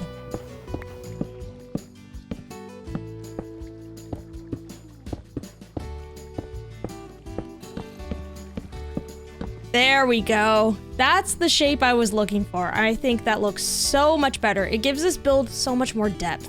All right, with another piece of the puzzle put into place, I think you can all kind of see where we're going with this. And now all we really have to do to get the shape completely finished is put that roof in. And it looks like some of these blocks are done oxidizing, which is perfect. We can still put up some of the stuff that's not oxidized because eventually it will turn blue. But it's nice to have most of it oxidized already so we can get a good picture of what it's gonna look like when it's done. So let's start on this roof by getting a spruce trim up.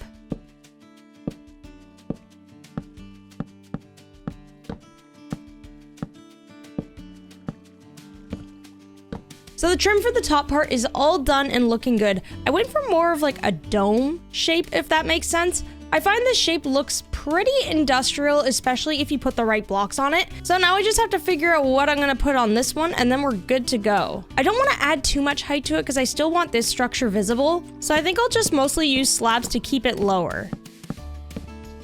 Yeah, I'm thinking this shape for the front entrance is perfect. It's a little bit more low profile, so we're not covering up too much of this wall. All right, now all we have to do is put some of this copper up.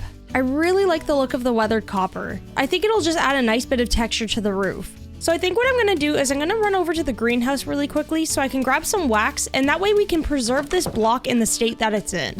Yoink. Well, I'm glad we're finally putting this build to good use. Smell you later, bees. Don't get into too much trouble. Ooh, look at that. I know we're not nearly done, but that shape is looking so good so far. It's fitting perfectly into this landscape. And now we can finally get started on this roof.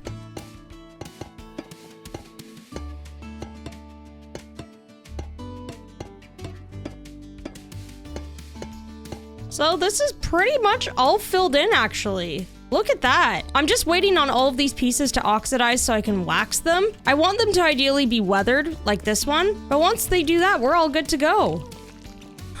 Look at the base from this viewpoint. It's wild. I feel like this base has changed so much very suddenly. I mean, to be fair, the farmland project I think is what made the biggest change around here. But seeing all these buildings slowly pop up has just transformed the area completely. I'm pretty proud of how things are looking lately. So while we're waiting for the rest of this roof to oxidize, let's begin decorating this build. Now, I don't think I'm gonna go too heavy on the decorations for this one. Since this is more of an industrial type build, I would imagine it would have less decorative items than, let's say, a house. The overall theme of this base is very cottagecore, so I am still gonna maintain some of those elements with like flowers and leaves. However, I don't think I'm gonna go as heavy as I usually do. Basically, my whole approach for this one is gonna be less is more. And let's hope I can stick to that because I love spamming flowers and leaves.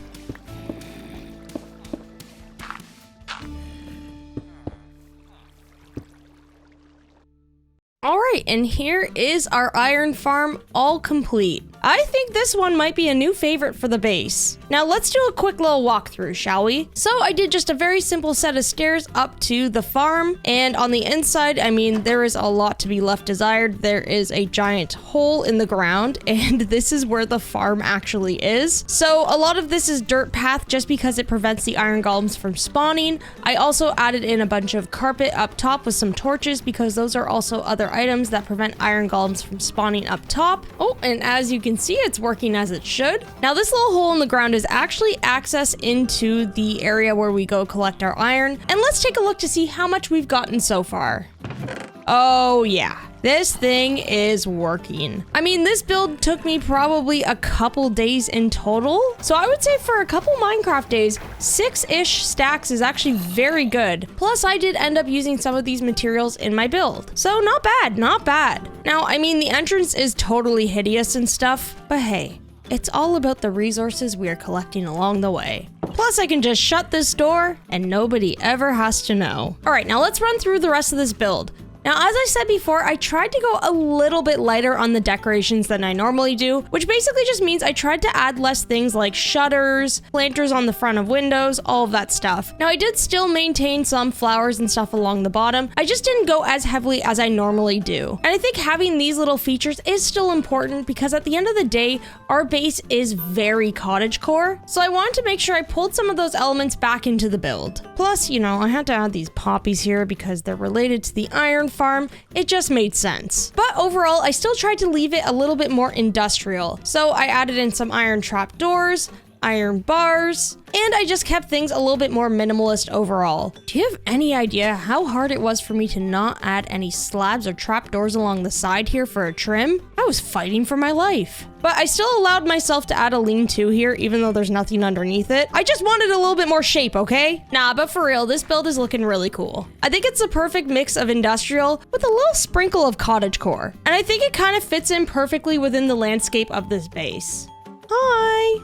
Now, I am going to leave you all with a cautionary piece of advice for this build. Now, when you're building an iron farm, ideally what you want to do is you actually want a pretty large radius of blocks that iron golems cannot spawn onto. So things such as moss carpet, grass, flowers, all of that stuff. Now for this build, because I was kind of like caring more about aesthetics, I let a little bit of that go. And although golems are still spawning within here, which I think something about having villagers very low underground helps with that, there is still a chance that a golem may spawn outside of the farm from time to time. Especially in a spot like this that's a little bit lower. Ideally, I should probably just change this to moss or something. But as I was saying, it's probably gonna happen. I sacrificed a little bit of functionality for aesthetic. So I just want to let you all know, in case you want to build something similar, if you want this thing to function flawlessly with no hiccups, just make sure you spawn proof it with dirt path, grass, carpet, all of that stuff. Unless you're okay with iron golems popping up from time to time, sometimes honestly they just wander away and another one will spawn in there. Other times you gotta give them a couple hits with a sword until they go away. But other than that, this thing is looking so good and I am super happy with it. I feel like it really fits in with the vibe of this base, and now that it's in place, I can really see what direction we could take this area of the base. There's so many other potential opportunities for industrial type builds. Alright everybody, well with that all done, I think that's it for today's episode. I hope you all enjoyed the shenanigans. I had so much fun building this. And I mean, most importantly, we also have a wild supply of iron now. So thank you all so much for watching. I hope you all enjoyed it. And with that, I will see you all in the next one. Bye! Hey everyone, and welcome back to the Chill Survival series. Today we're going to build a blacksmith so we can trade iron with villagers and upgrade our gear. We have a big project ahead of us today, so let's get started. So after we had built out the iron farm the other day, I noticed my armor bar was missing a couple notches. It looks like my boots are done, and my pants and chest plate are not far behind. So I think we kind of got to solve that issue today. Now, I've actually been rocking this armor for quite some time, so I would say it's held up pretty well, especially considering I never really enchanted any of it. All things considered, I think they've been pretty durable. But I can't run around here without proper boots. I stubbed my toe on a flower the other day, and it hurt. And no, it's not because I'm a baby. I'm not a baby. But most importantly, I just can't help but to feel that it doesn't look cool when you're missing a piece of armor. I know I wear invisible armor most of the time, but this fit is just way off. Look at my little boots down there. Come on. So I say in the name of fashion, we make ourselves a nice new set of armor today. Now, I actually have quite a few diamonds. That's not really the issue. I think the issue is more so that I never really bothered enchanting any of it. Now, we all know that enchantments cost experience and also emeralds, because we're required to buy those books from villagers. And these guys have set their prices pretty high for some of these books. How is it that inflation has even taken over this Minecraft world? Huh. Anyway, I kind of figured that since this stick trader isn't really giving us a whole lot of emeralds, I mean, he still doesn't even want to trade with me. I don't know what that's about. Dude's holding a grudge or something. Or you know what? Wait a second. Maybe it's because he can't access his bed. There you go, buddy. Go to sleep so I can trade with you. Oh, was it the job block he wanted? Oh wait, nope, nothing. You still don't want to trade with me? Whatever, man. Either way, I think we need another way to trade some emeralds to make this a little bit easier for us. And I kind of figured that since we now have a really good supply of iron, we could start trading that with some villagers. I mean, with a supply like this, what else am I going to use it for? Other than like an abundance of lanterns. But I mean, when I see iron, my eyes are gleaming because I also see emeralds. So I figured today we could build a blacksmith to help us with this problem. Now in the last episode, I kind of mentioned that I wanted this area to be a little bit more industrial. And I feel like a blacksmith would suit this area perfectly. The only problem is we have a lot of stuff to patch up here. Yeah, I think I'm gonna have to get some dirt for this. All right, let's start filling some of this in. Wait, why are the clouds like that? Hold on a second, let me put my glasses on. Oh, that's better.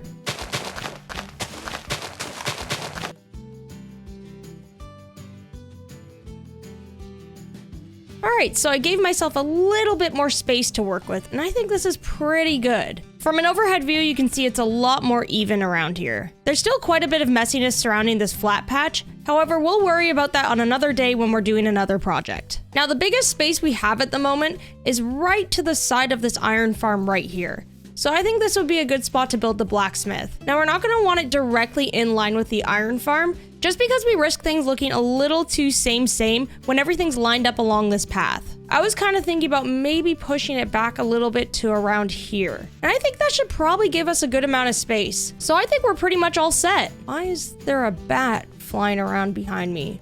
Buddy, what are you doing? All right, with a spot in mind, let's figure out how we're gonna build this thing. So a good reference point for a build like this would actually be other builds in the same area. I figure since we're going for more of an industrial theme, maybe we can pull some aspects out of this iron farm and bring them into the forge that we're building. So with this palette in mind, let's go see what other types of blocks we have. All right, first of all, spruce is a pretty consistent block throughout our base, so that's a no-brainer. Now for the iron farm, we actually did end up using diorite and granite. And I think if we utilize these blocks a little differently, we can incorporate them into this forge. And finally, I'm kind of thinking to add that little bit of difference that we need, that we pull in some stone and cobblestone.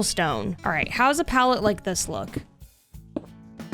Yeah, I think that looks good. We do have 3 of the same blocks that we used in the iron farm, but I think you can kind of see that without that bluish green copper, this is going to be a completely different vibe of a build. I feel like you can't really go wrong with a palette like this because it's just very warm and classic looking. Plus, it's got that industrial vibe that we need with all of the stones we're incorporating. And then of course we've got that spruce for that cottagecore flair. So let's just gather up some of the supplies we're going to need to get this build going. Let's pop down our little work area and get some of these materials put away. Now, I think you can kind of see that we're starting to run low on spruce, which, surprise, surprise, we're always using it. And we have quite a bit of cobble, however, we only have a little bit of stone bricks. Now, since I don't have a silk touch pickaxe yet, I'm unfortunately gonna have to smelt some of that cobble into stone. Ooh, I've got some lava buckets for the furnaces. You know what, maybe that's something that we add to this blacksmith today. We go through too much coal to sustain ourselves at this point, so I feel like having a lava farm would be very beneficial. Add that to the list of things we need today. All right, let's pop all this cobble in and get it burning. I was kind of picturing those stone bricks as a base, so while we're waiting for that to cook, let's start chopping down some spruce trees.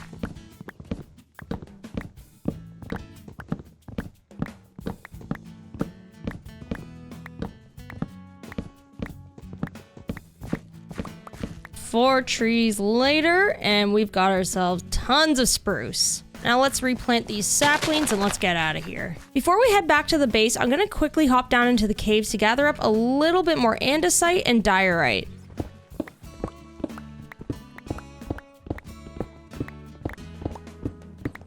Oh, what's that? Iron? Too bad I don't need it anymore because I have an iron farm. Doesn't really matter. I'm still gonna take it. All right, I think that should be enough for both. Let's head on up. While we were away, our stone's been burning, so we have some stuff to collect. So I don't think I'm gonna be using any regular stone for this build. Andesite will kind of be the replacement for that because it just has a little bit more texture. So all of this we can turn into the stone bricks. With a good amount of materials collected, I think we're ready to begin building this thing. First of all, let's get this tree out of here. All right, that's better. Now let's start things off by laying out a foundation. I don't want it to be directly in line with this build, so I would say probably somewhere around here would be a good starting point. All right, I think I'm gonna start this off by laying out the main footprint of this build. I'm kind of picturing this part to be an enclosed indoor space the villagers can live in. I think this should be enough space, especially if we do 2 floors. And of course, since this is a blacksmith, we need a forge. I think I'm gonna add a spot to the side so we can fit that in. I'd like to have an open area for that, and of course we can't have that with villagers, so I think adding an extension on the side would be perfect for that. Okay, the shape's down, and I feel like this is a pretty good spot for this build. Let's just free cam really quickly so we can take a better look. I think that's a good amount of separation between the iron farm and this build. We want to leave room so we can add in some different decorations and maybe even some smaller builds around it, so I think this is good. All right, let's get these walls put up.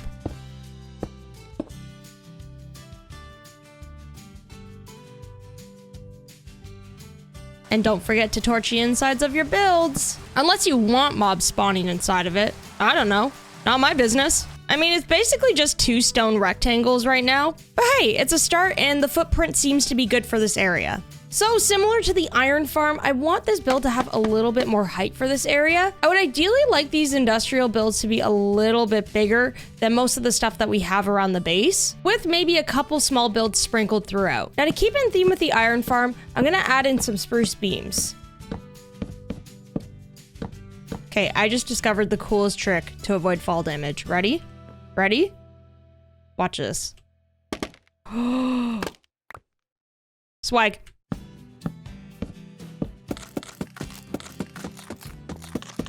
Okay, beams in place. Perfect, amazing. Now we've got to figure out what we're gonna do with these walls. So we've got our diorite and we've got our granite, and we have an important decision to make. Let's just put up like a little sample strip right here. Now for this build, we really could go either way. It's down to personal preference. However, I'm kind of digging the look of the diorite with the stone brick. Now that is what we also have on the top floor for our iron farm. So that would be a really big similarity for these 2 builds, which isn't really a bad thing. Having a bunch of builds in one area match some sort of theme can actually make it feel very consistent and cohesive. However, to mix it up and set these 2 apart just a little bit, I kind of had the idea to incorporate some calcite into this build.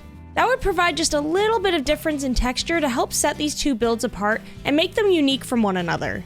And you know what they say, variety is the spice of life, and I don't have calcite. But I know where I can get some. Don't even worry about it. Down we go! Remember when I was stuck in this part of the cave hiding from mobs, like 2 episodes into this series, and I was too afraid to deal with them because I really didn't have that good of gear? Ah, memories. Anyway, that's where the calcite is.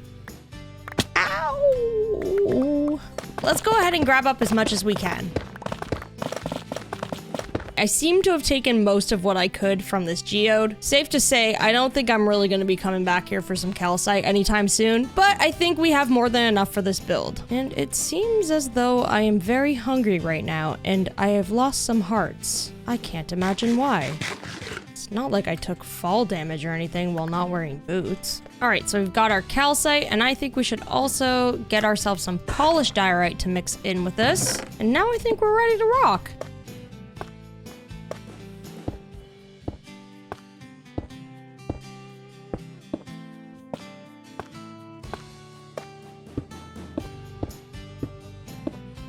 Whoa! Oh my gosh. I was lucky.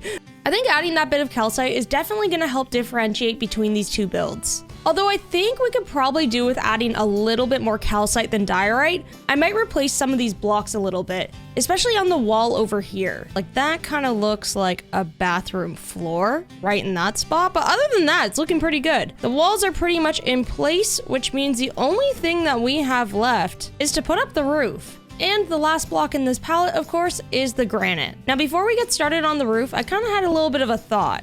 We added a bunch of calcite to differentiate from the diorite. Now, what if we use brick to complement the granite? Those blocks go so well together, and of course, it would help us differentiate from the iron farm a little bit more. All right, the question is, do I have any? Okay, well, I've got 2. That's a start. Oh, wait, I've got 35. Okay, that's not nearly enough still, but it's better than nothing. We do have some clay I could use, though. Let's quickly shovel all of this so we can get some bricks going. Let's toss these in to burn. And while we're waiting for those, I'll go collect a little bit more.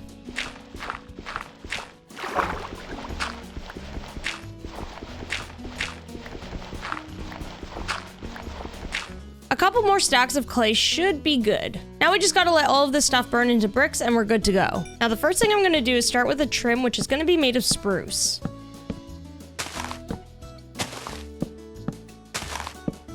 So I decided to go with something that was a little bit more steep. The roof that we have on the iron farm is very rounded and shallow, so I figured this would be a nice contrast. So for the side part of this build, I kind of want the roof to slope into the main part of the build. And I think going with mostly slabs will help us achieve that gentle slope upwards. The shape's all done and I'm really happy with it. It's got a little bit of a medieval style flair to it, and I think that's because of the roof styles that I chose. However, I think incorporating something like brick as well as some other decorations is really gonna make it look more cottagecore in the end.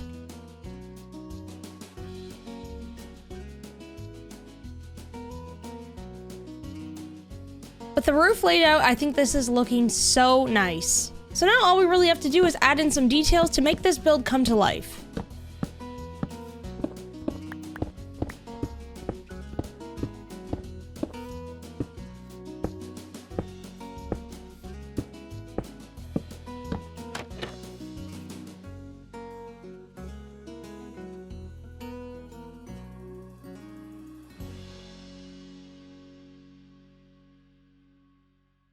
So I added in some decorations and I think this thing is looking really cute. Now let me just free cam really quickly. I did originally have the roof 1 block higher, but it just felt a little bit too tall at the top. So I skimmed off 1 layer and I think that's looking a lot better. I also tried to keep the decorating relatively simple. I added in some leaves here and there, but I didn't go too overboard, and also just a couple roses and lanterns and all that stuff. And I think with some of those decorations in place, it kind of helps give that cottagecore vibe to the build. Now as for the interior, I haven't actually done anything yet. I pretty much just laid the groundwork for where we could potentially put things. So the floor's all in, we've got gates ready to go so the villagers can't leave, and this is the outdoor forge area that only I would be able to access. But I figured since villagers are probably the most difficult thing to deal with, we should probably just get that over and done with. So for this build, I think I'm going to put the villagers into little quadrants so it's easier to trade with them. I honestly really do love having the villagers be able to walk around a build. However, sometimes it just makes things a little bit too difficult. And since this is going to be a really important trade for us, I'd rather it just be easy. Oh, and of course the forecast is rain. Even the weather's like, oh, you're dealing with villagers today? Let me just make it even more miserable. So thankfully, since I kind of anticipated having to move villagers around from this area over back here, I did leave some of the track work. So all we really need to do is add a little bit more and then we're good to go. I swear the tracks weren't still there because I was just being lazy. All right, the track's laid out and it's feeding them directly where they need to go. So now I'm just gonna divide this section up a little bit more to make quadrants for them. Don't really have enough space to fit one in here. However, we could kind of just make this a little bit more decorative. Then I'm just gonna build another beam here and then another beam here. It's a little bit off center, but honestly, I don't really mind that. We can do some cool decorations in between. And would you look at that? The weather's cleared up and I think it is the perfect day to move these villagers over. I'm really hoping they all cooperate today. Hello there. Does anybody want to trade iron with me for the rest of your life? There we go. Get in the cart. Perfect. Get on the track and you are good to go, buddy. Bye. See you soon. Ooh, that landscape is looking really nice. Oh, I forgot about the villager. Let's go. So, villager number 1 is safely in his quadrant. And I think that should be good. We're just gonna have to break this. And they're all set to go in there. I think the next task is to focus on getting all of the villagers in here, and then we'll worry about their job blocks afterwards. All right, homie. Are you gonna cooperate? Come on. Nope, don't make this difficult. Come on. Oh, there we go. Perfect. Okay. Villager number 2 is off. There we go. Okay, perfect. He is in the spot he should be. So far, so good. And now all we need to do is bring one more villager in and we're good to go. Look at us go. All right, one more. Let's make this easy. Oh, and it was. Dare I say I have a decent system in place? Like, I know there's always room to make things more efficient, but this is working pretty well. All right, I've got 3 in place down here, and I'm considering putting a couple more up here. Now, I'd have to temporarily get rid of this staircase, but that's okay. I think I'm gonna try to get one more. Now, I do kind of worry that putting so many villagers next to our iron farm could potentially cause it to malfunction. I think villagers need to be able to pathfind to a bed in order for the golems to spawn. However, I think it's best to err on the side of caution here and maybe just bring in one more villager. Plus, I think that should be good trading wise. All right, off you go. Now, I think in order to be able to trade iron for emeralds, all you need are grindstones and smithing tables. So smithing tables are pretty easy to make. There we go. Let's make a bunch there. And for grindstones, we just need some planks, sticks, and stone slabs. Now let's grab some iron so we could potentially trade with it. And I think it might be one of the first trades that pops up with the villagers, but I'm not quite sure. We might have to trade a couple things before they actually trade the iron. Yeah, I think we're gonna need some emeralds first. They want the sweet, sweet emeralds. Okay, fine. That's fine. I can do that for you. So yeah, I think we've got to level up the villagers first in order to obtain that trade. Now, there is a chance that these villagers might not give us this trade. And in that case, we might have to pour some lava accidentally. Hey, those are the risks associated with working in a forge. I can't help it. All right, let's hope I have some emeralds somewhere. Okay, we've got 11. And I'm really hoping this amount gets us to the iron trade that we need. All right, let's trade with you.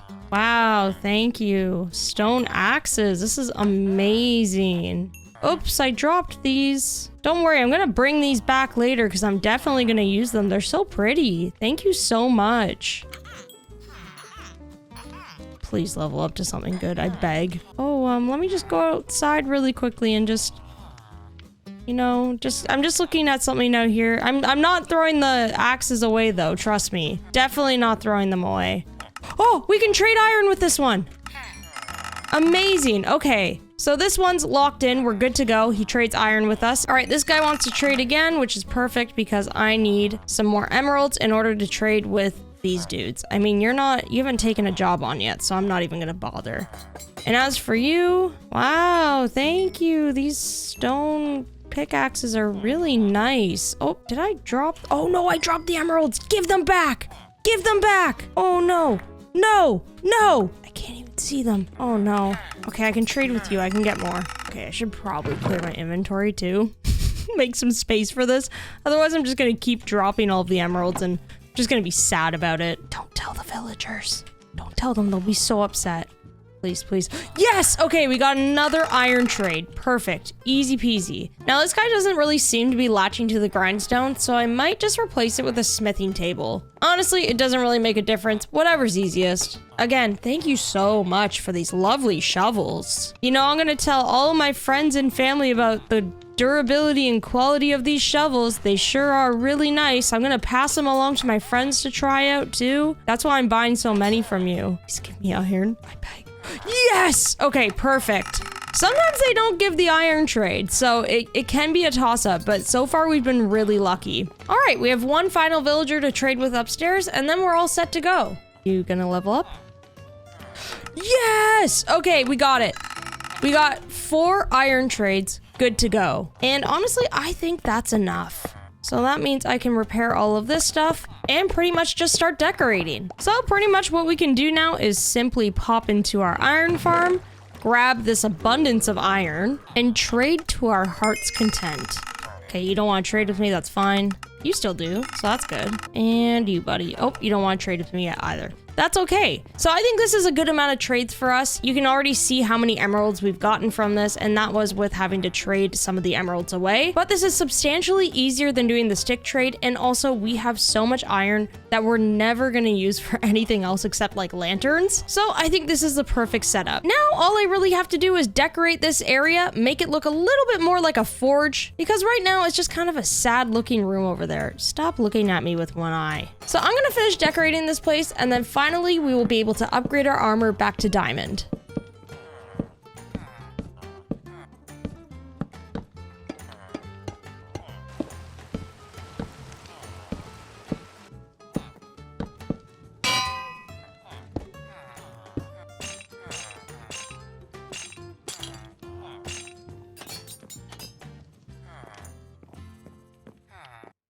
Alrighty, here is the forge all complete, and I think it is looking awesome. So before we work on upgrading our armor, let's do a quick little walkthrough of this build. Now I did lay a little bit of a path. Eventually, I think I would like it to be a complete path all the way around with minimal grass. However, I wasn't too sure of how it would look with just 2 builds so far, so I just did a classic little path. Basically, I just kept in theme with the blocks that we used for this, and built out just a temporary little path with some coarse dirt around the edges. It's also connected to the dirt path over here, so we can easily access it through our farmland. Now, as for the interior of the build, I built out this cute little decorative forge area. I mean, we could always use this anvil, grindstone, and stone cutter, but this is pretty much a cute little decorational area. I wanted something that was a little bit more open concept. Now, I would eventually like to change this campfire into something else, possibly a magma block or something. The campfire is all I had at the moment, but I think it still does a really good job. I would also love to sprinkle in some blocks of iron and coal into the ground to make it look a little bit more messy. However, I don't have silk touch yet, so I kind of made do with coarse dirt. So as for the interior over here, we've got all of our villagers in place. We've got some storage. I was also trading with them while I was working on this, so we've got quite a few emeralds. And I basically just did the same thing, decorated it with items that I thought would look cute in a forge. I left some of the torches to keep it looking a little bit rustic. Also added in some hanging chains and stuff. And I think all of this kept pretty well with the theme. And same for the upstairs as well. I think this is actually my favorite room. I added in a bunch of cobwebs to make it look a little bit more run down in here. Added in a cute little villager bell here because I think this is a really nice detail. Have another anvil, and I added in some copper blocks to make it look a little bit more industrial. Oh, and I think this is actually my first time using hanging signs as a banister, and honestly, I really like it. It looks so cool. Then in this corner, I added in some various stones that I would imagine a blacksmith would work with, and I think it turned out really nice. So the space is all functional, set up, and ready to go. And with that, I think we can probably begin upgrading our armor. At long last, I can finally get diamond pants and boots again. Also, if you're wondering why I suddenly have iron pants on, it's because I streamed the other day, and in the process, yeah, my diamond pants did in fact break. It was highly embarrassing. I don't want to talk about it. All right. It's a moment of truth. Let's finally take these diamonds and let's make ourselves some new pants, new shoes. And I think we do need a new chest plate as well. However, I don't know how much we're going to be able to enchant because I only have 42 levels. But hey, this is a start. Let's head on over to our enchanting area. It's been a minute since we've been here, honestly. And I think I'm going to start with the boots. So we've got Unbreaking 3, Fire Protection, and Depth Strider. You know, I would love Feather Falling, but this is actually pretty good. All we really need to do now is put Mending on it, so that's not going to cost too much in terms of emeralds. As for the Diamond Leggings, we have 39 levels, so we should be good. Ooh, Protection 4, that's pretty good. I mean, that's what we're missing on these boots right here. We're eventually going to have to get that as well as Feather Falling. So I think I might keep these and just add Unbreaking and Mending to them. Now the chest plate. Oof, not Thorns. I would not like that. Maybe I'll just level 1 this and disenchant them. Thorns are not the vibe for my chest plate. Blast Protection, Unbreaking 3, and Thorns. Again. I have a couple more levels. I think I should risk it. Fire Protection and Unbreaking 3. All right, we don't have regular protection on it yet, but Protection 3, you know what? I could live with that for now. Now, I don't know if because I have Fire Protection on it, then I can't put Protection 4 on it. I'm gonna have to look it up. So I think in terms of the chest plate, I'm not gonna put Mending on it for now, just in case. All right, so we need 1 Unbreaking book. Where are you going, sir? You could fall down that pit, you realize. You know what I need to do? I need to just block off the pit he could fall down. There we go. All right, let's get Unbreaking 3 from you. Thank you so much. Really appreciate it. And let's head on over to our villager here and grab a bunch of mending books.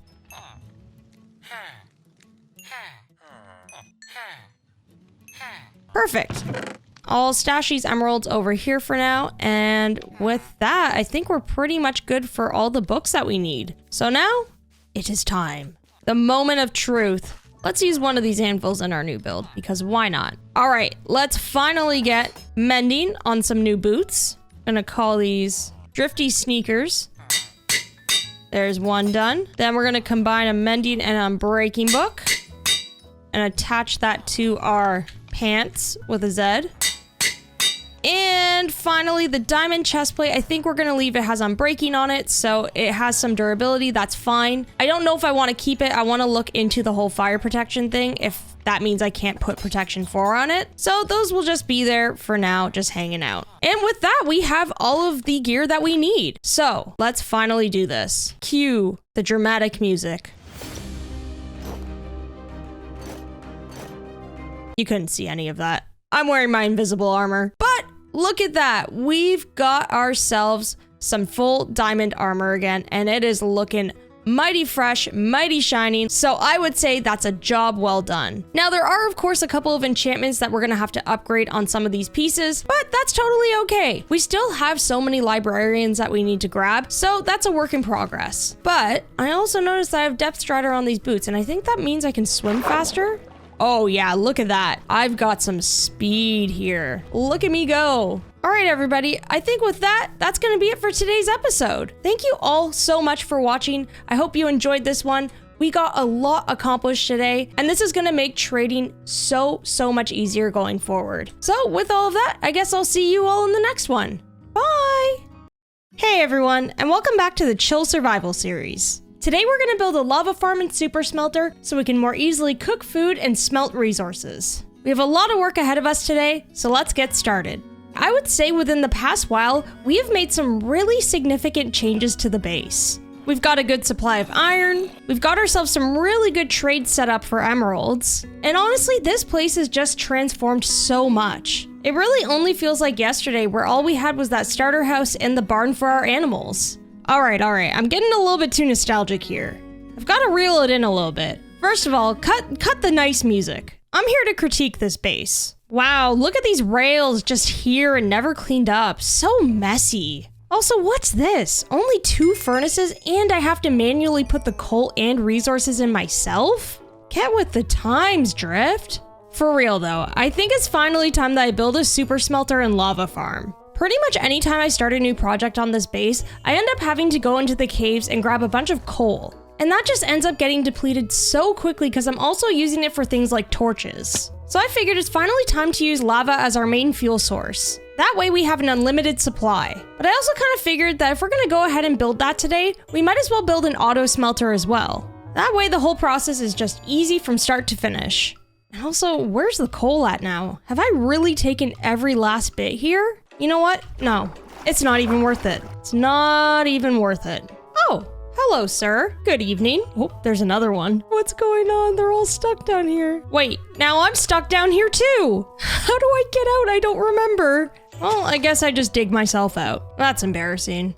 Well, with the project idea sorted out, now we gotta figure out where we're gonna put this thing. So it's most definitely gonna go around here where all of our other industrial stuff is. But where do I put it amongst this area? Ooh, a lot of this needs some terraforming too. Do I terraform some of it first so I can get a better picture of where everything's gonna go? Or do I be lazy and just terraform what I need to terraform? All right, let's free cam this. Honestly, I can't even visualize where I want to put this thing yet, so I'm maybe leaning towards terraforming some of this space up, and then hopefully an idea will come to me for where I want to place this. Can you tell that build placement kind of stresses me out? I'm always worried I'm going to get the placement wrong, and it's just going to throw off the vibe of the entire area, but I also think I need to just stop overthinking things. I think. All right, and good thing we have tons of dirt and grass, because we have a lot of dirt to place.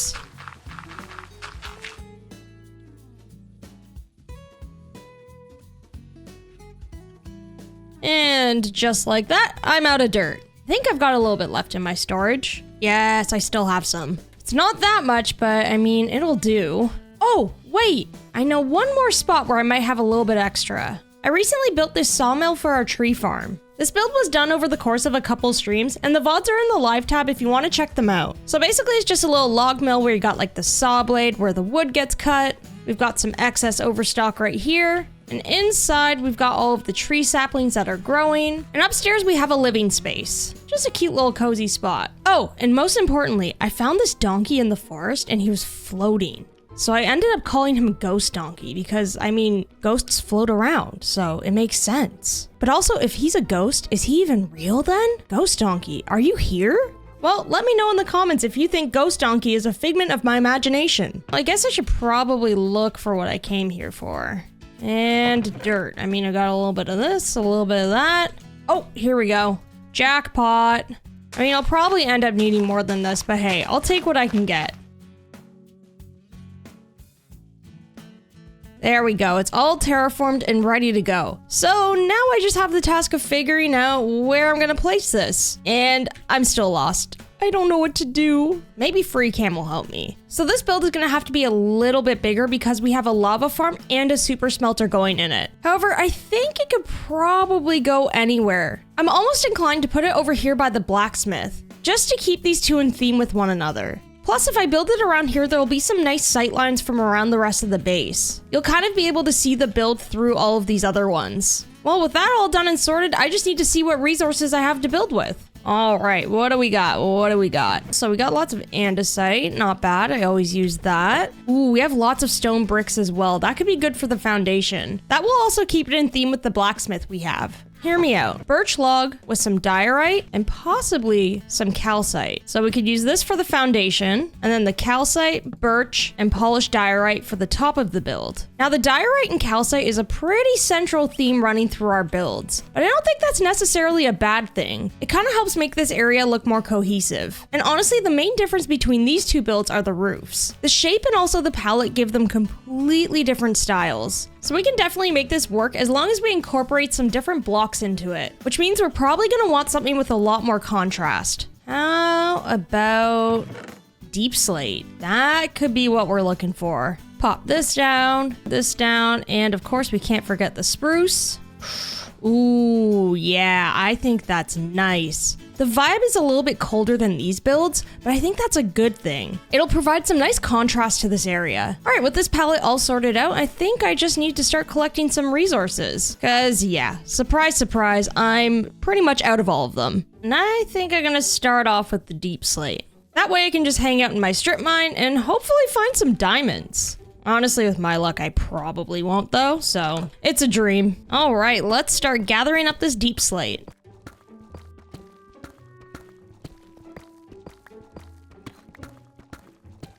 Whoa! Look at that. 10? Oh, yes, that's awesome. Well, that's a nice little bonus to resource collecting. Plus, I think I've got more than enough deep slate for this project. So hey, that worked out pretty well. Although I think I killed the vibe of this strip mine by extending it. It looks so cool here and so sad right there. Oh, that's another problem for another day because I have other stuff to do. All right, deep slate, check. Step 2, chop down some birch trees. Oh yeah, I kind of forgot I had a whole birch forest next to me. I'm not always the most observant. Well, this makes my life easier. And I think that should do it for birch. There's bees flying around this field. Oh, they love the flowers too. What's up, homie? You enjoying the little flowers I put out? Wow, I really need to walk down this path more. It is bountiful with nature. All right, you know I gotta collect some of this spruce. And it's a good thing I have this little tree farm.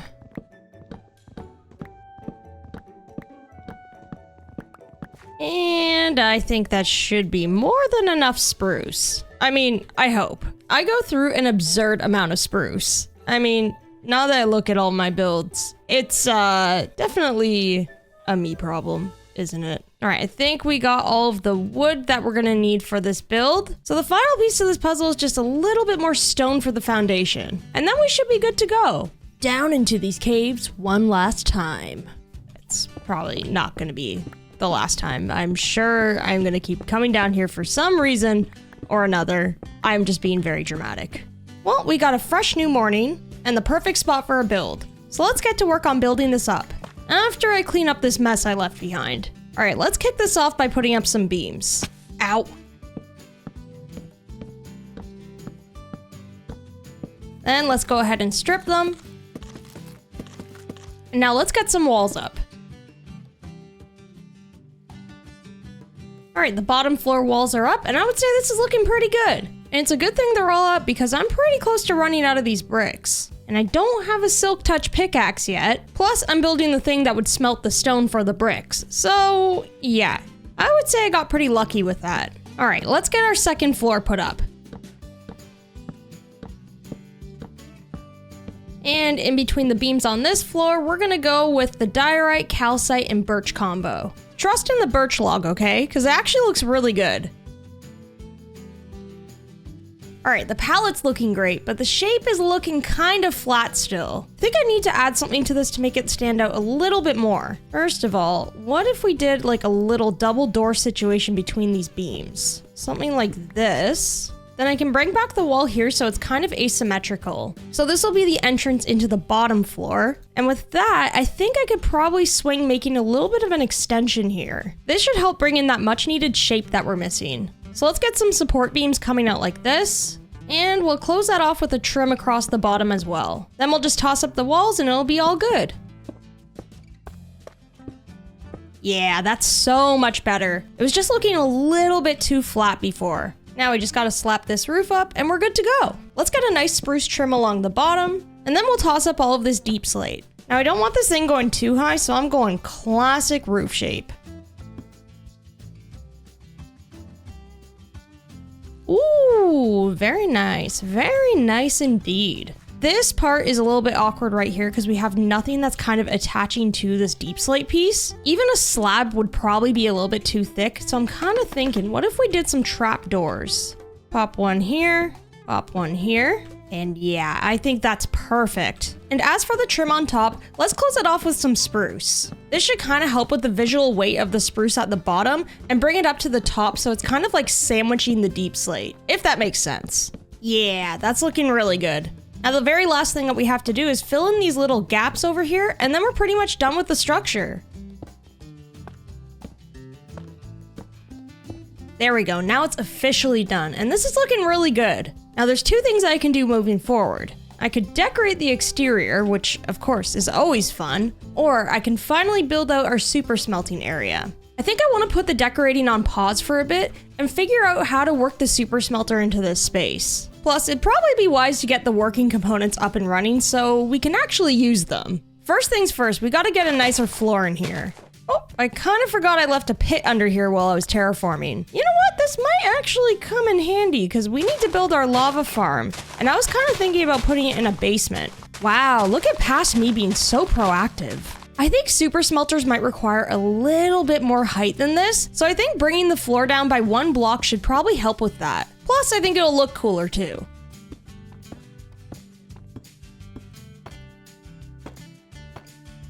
Disregard the floating beams because honestly, I'll probably just cover these up. But I think this space is looking pretty cool. So the first couple things that we're gonna need is quite a bit of iron because we're gonna be using a lot of hoppers. It's a good thing we've got this very well functioning iron farm, and we've got a lot of leftover birch so we can make a ton of chests. Honestly, I don't even know how many hoppers I need. I'm just gonna make them all because we can always use them for other projects. All right, we just need a couple last redstone things to get this thing up and running, and then we're pretty much good to go. Oh, and you know, maybe a couple furnaces would be handy as well. I almost forgot those. All right, let's start piecing this thing together. This is actually my first ever attempt at a super smelter, so I'm following along with a tutorial, and I'll be sure to link it in the description so you can all check it out.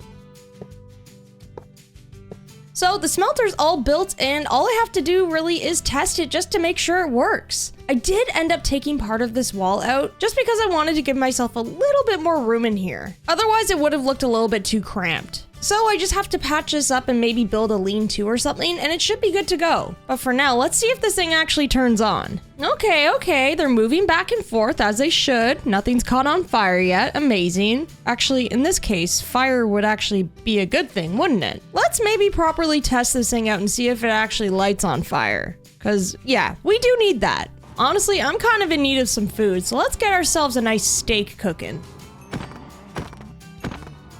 So the coal and or lava goes into here and drops behind into a minecart with a chest. And then we use this minecart here to drop in our resources. And let's turn it on. And oh, I mean, it's lighting up, so... Look at that, it's working. Oh my gosh, this is so cool. This is like the air fryer of Minecraft. This is so easy and convenient. How have I not done this before? All right, let's shut these guys off. And then they go into their resting position and it's good to go. All right, well, with my giant air fryer done, I think I should probably patch up the back of this build first and maybe get started on some decorations here. Then I can focus on the lava farm that I'm gonna be putting into the basement. Now, I think the best thing to do is probably carve out a little staircase here, and that will wind down into a separate room. Cool. All right, time to fix up the big old mess I made and also make this place sparkle a bit.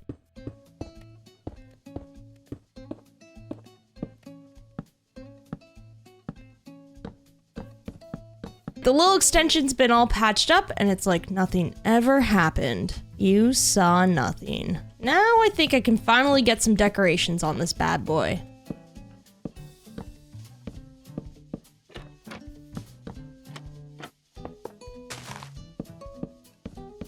The decorations are up and I think this thing is looking so much better. But the last thing that we actually need for this build is something very important. We've got a bunch of smelters in here, so we need a chimney, of course. I'm gonna go for something a little bit more rough looking. And let's complete these by getting our campfires on top.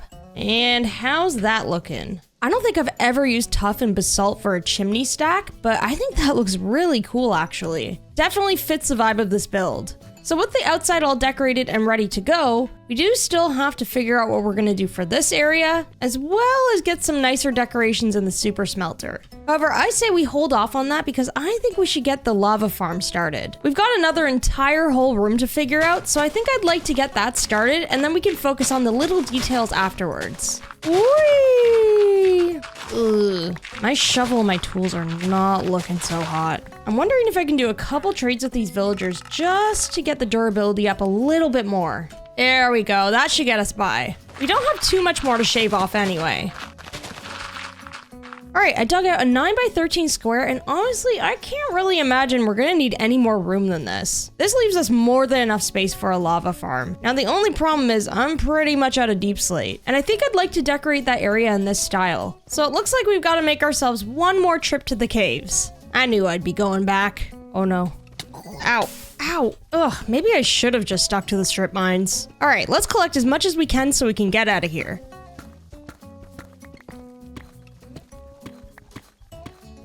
Alrighty, this should be more than enough. Now get me back up to the surface. Hey man, there's like a zombie over there. If you could do something about it. Oh, he's on it. I'm kind of sorry I burned all of you to a crisp to get iron because you're all really nice to me. Oh no, what have I done? I forgot to torch it. Oh, I need to go to bed. I need to go to bed. Oh God, it's fine. Everything's fine. No issues here. Yeah, I totally did this to myself. So upon collecting all that deep slate from the cave, I had a realization. I don't think I have any dripstone to make these lava farms. I see you back there. Yep, I do see you. And I'm walking away. The cave underneath me has pretty much been fully explored and I've never seen any signs of dripstone, so I might have to go out and find some. Yeah, it would probably be under deep slate stuff and I don't have anything. Well, that's okay. It just means we have some adventuring to do. And we all know I love a good adventure. That is until I get too scared and I want to come home. Okay, so I've hit a patch of land and I think it's worth checking out what's around here. Look what I can do. Hup! Just trying to jump and touch that branch, but I couldn't. I'm too short. Never mind. Wait, what about this one? Hup! Did it. Swag. Ooh, what's this? Some coal, I see. It is most certainly not what I need, but what I desire. Actually, you know what? I need some torches. Oh my gosh, I can't see a thing. Does this lead anywhere promising? Nope. Just a dusty little corner. I'm pretty far away from home, and I've never explored this area. Now, if I could actually find a cave entrance, that would be helpful. Oh, is that one? Please, please, please. Yes! Finally. This, unfortunately, doesn't look to be like a dripstone cave. I think I'm kind of out of luck here. On to the next. This is genuinely more challenging than I thought it would be. I feel like I constantly run into dripstone caves in all of my other worlds. So what gives? Please let there be something in here. Please, please. Ah! Why are there so many spiders? Ugh, get away. Yes, I finally found some. All right, let's grab as much as we can of the dripstone as well as the block. This cave was pretty far away and kind of hard to find, so I don't think we'll be making a trip back here anytime soon. Hello? Why aren't you moving? What? What's going on? Oh no. Oh no. I need to stop messing around. Everything's coming after me here. All right, 64 and 64 dripstone blocks. I think that is more than enough. Now to get out of this cave. I don't even remember where I came from. I think I'm just gonna dig myself out because I'm a little lost. Ah, home sweet home. How I've missed it. Except you, Kevin. I haven't missed you one bit. Okay, I'm just kidding. I actually missed you a lot. I'll catch you on Thursday for trivia night, all right, buddy? What a great guy. All right, the dripstone is safe and sound in the chest. And now I've just got to figure out how I'm going to decorate this giant dirt box. First things first, I am forbidden from using any type of wood down here. I've done that before around lava, and as you can probably guess, it went horribly wrong. So I think I'm just gonna stick to that deep slate theme that I have upstairs and try to incorporate some details in other ways. This area was a little bit tricky to figure out. I wasn't exactly sure how I wanted to design the space, so there was a lot of trial and error involved. So I've made like little quadrants for the lava farms to go in, just to separate things a little bit. Now the one thing is, I need lava now. So I should probably get some of these farms set up. Now to get these farms going, we are gonna need a ton of cauldrons. And most importantly, we're gonna need some lava. Which, of course, as you may have guessed, we don't really have any at the moment. I do have a lava pit close by that I found a while back, so I'm gonna go there. Oh. Is this all I have left? I took so much out of it. That's it? Okay, well, I got 2, that's fine. That'll be a good enough start for what we need. Jeez, well, I guess it's a good thing we're finally building this farm. Clearly, I've needed it. All right, so the way we're gonna set this up is we're gonna take this back a little bit more, toss down some tiles, then I'm gonna place the dripstone here, the pointed dripstone there. Right now it's dripping water, but that's all right. I'm gonna place the cauldrons down anyway. Then I'm gonna get the trim going across like this. And with that, I'll be able to drop the lava in here. And hopefully with that, yeah, perfect. These ones are starting to drip lava. So it seems to be working perfectly, which is great. So now I just have to do that to fill up the entire room, and then we're good to go. I think I better spend the rest of the night repairing my pick though. And this thing's getting pretty worn out. Well, hopefully spending some time down here will allow our cauldrons to fill up with some lava, because we're gonna need lots to fill the rest of the farm.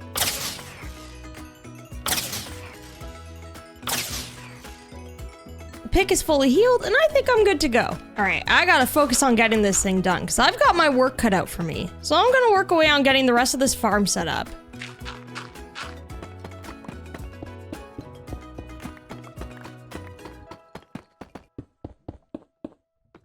So I managed to get most of this room filled out. There's still a lot of work left to do, but I'm kind of waiting on all of this lava. 2 of these cauldrons did finally fill up, and I used them to fill in these 2 other spaces. However, it's going a little bit slower than I thought it would be. So I think I've got to go out on another adventure to find some more lava. That will definitely help speed up this process a bit more. Lava pits are quite common, so we shouldn't really have any trouble finding any around here. Then again, that's what I said about dripstone caves as well, and look how that turned out. I've just got to keep my ears open for that bubbly sound. Maybe if I stop talking, I'll actually hear stuff.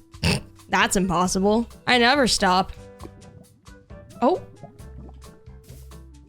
I hear something. Is it in here? Nope.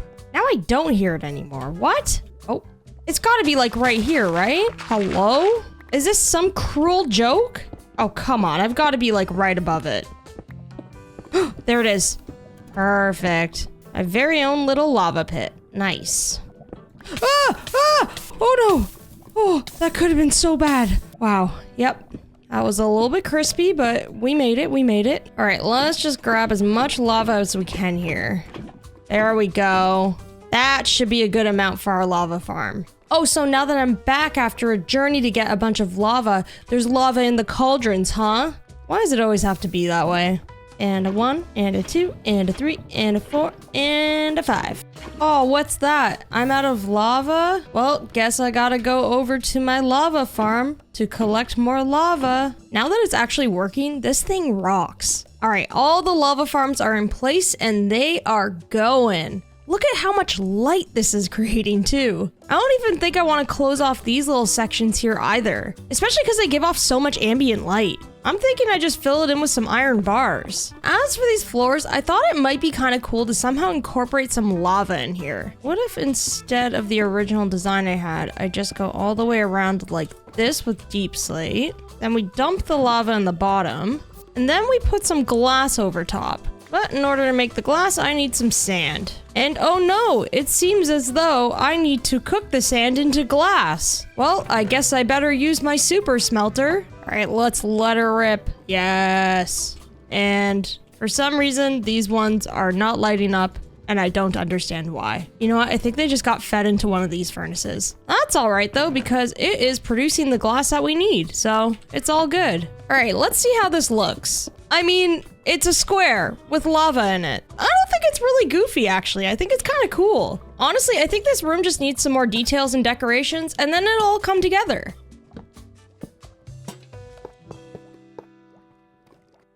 Alrighty, and I think we are pretty much all done with the build. So let's take a quick little walkthrough of this thing. Down in here, of course, we've got ourselves the super smelter. Oops, I may have set off one of these trapdoors.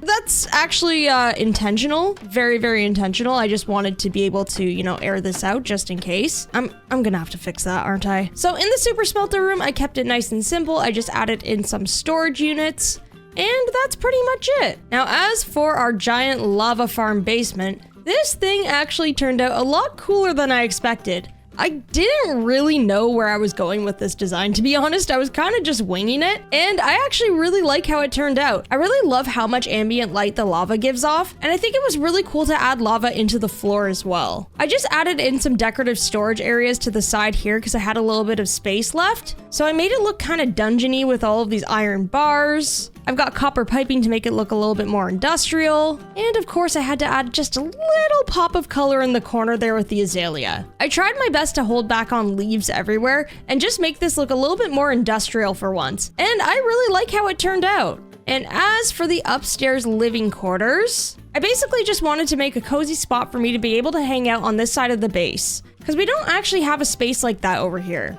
So I've got a spot for my bed, tons and tons of storage. I have a little library, and yep, as you may have guessed, these are all Twilight books. Got a couple extras in here as well. And I've got a little kitchen area with some storage. And in here I have my mechanical closet, which is honestly a hot mess right now. I've got some furnaces in here in case they break down, some extra bookshelves, and honestly, I just built this place, so I don't know how I've accumulated this mess. Oh, and last but not least, I also extended the path from the blacksmith over here as well. Eventually, I think I'm gonna want this whole area to be paved. However, I think I'm just gonna take it one step at a time for now and only add paths when I'm doing builds. But yeah, I think this thing turned out so nice. I'm really happy with it. So with the build all done, I think we should do one more test on the super smelter, just to make sure it works. Honestly, I know it works. I just want to use it again because it's really fun. Honestly though, I really do need some food. So let's cook up some steaks again. Fellas, hello? I'm sorry.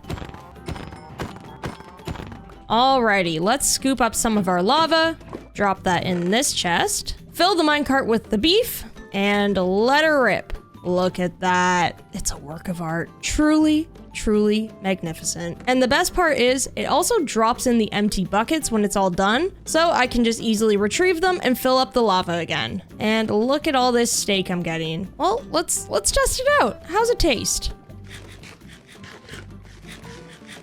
It's perfect. Absolutely perfect. Well, I think that's gonna be it for today's episode. We've now got ourselves a huge lava farm and a super smelter that we can use. That was a very big task, but I'm so happy we got it done. Well, everyone, thank you so much again for watching this video. I really hope you enjoyed it.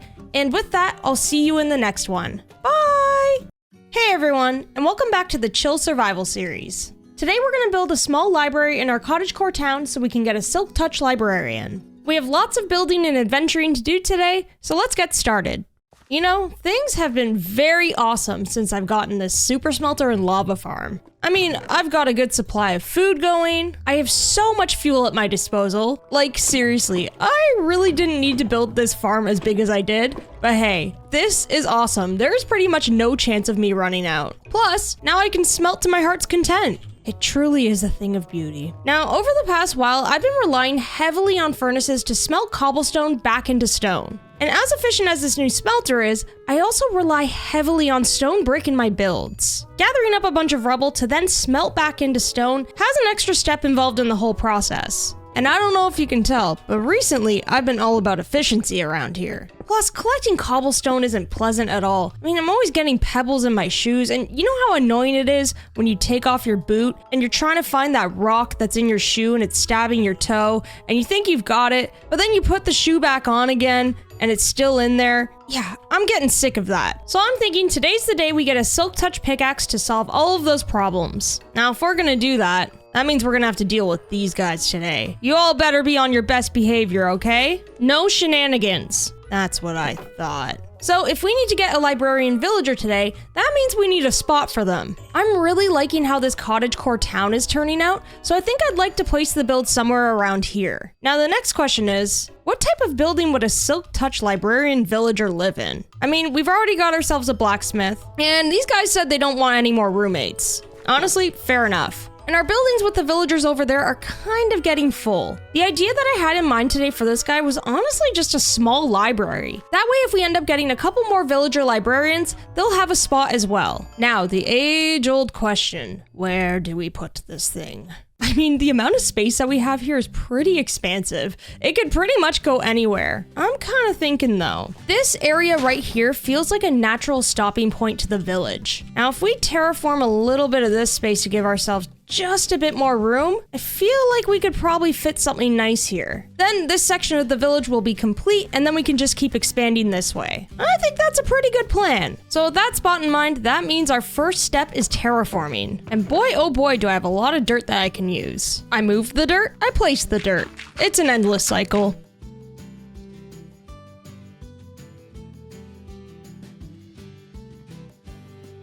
All right, how's the space looking? Can we fit at least like, I don't know, 7 by 11 maybe? Oh yeah, and we still have room to move it over and back if we need to. I think that should be fine. I'm just gonna give myself a little bit more room here and then we should be good to go.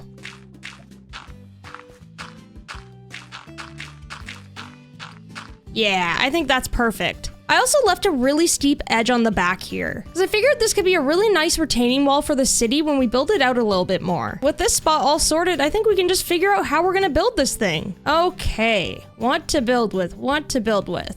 Well, since we're getting that Silk Touch pick, you know we gotta incorporate those stone bricks, because that's what I was talking about today. This should tide us over too. Now, we've been using tons of diorite for the builds in that area. We've got 3 with it so far, and as much as I love the palette, I think we should probably switch it up a bit. What about...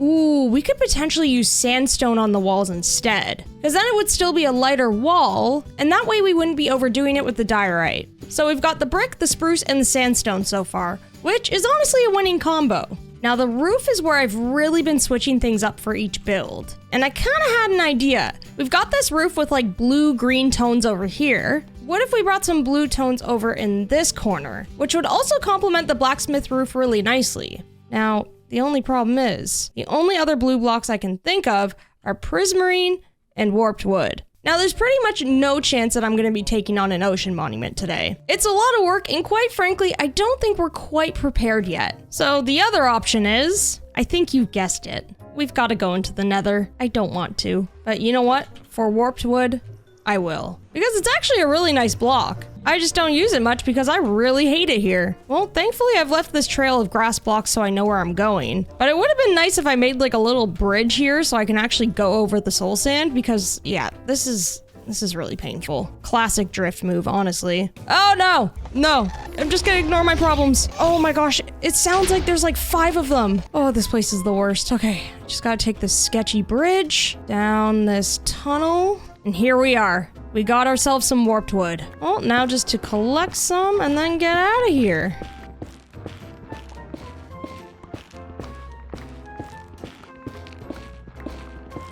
I've got just about 5 stacks. I think that should be good for what we need. I mean, I'm only using it for the roof, so how much could I possibly use? I think I'm gonna take my chances, because honestly, I don't want to be here anymore. Just avoiding everything, and I'm trying to leave. Ow. Okay, that actually kind of pushed me, though. That helped. Thank you. I made it. Get me out of here. Sweet, sweet fresh air. First of all, let's get all this stuff out of here. Ugh. Second of all, it's bedtime.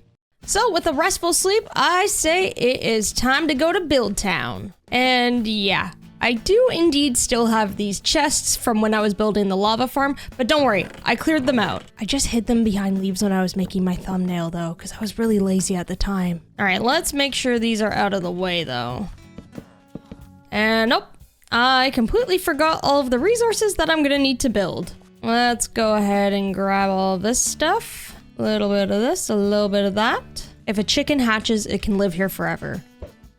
Oh. And with all of this stuff, I can begin laying down my footprint. Honestly, I can't believe I'm making all these nice places for villagers to live in. And what do they ever do for me, huh? Nothing. Except devote their entire lives to trading sticks and books with me. So, the stone foundation is in place, and I'm gonna use some spruce logs for the bottom floor. Whee!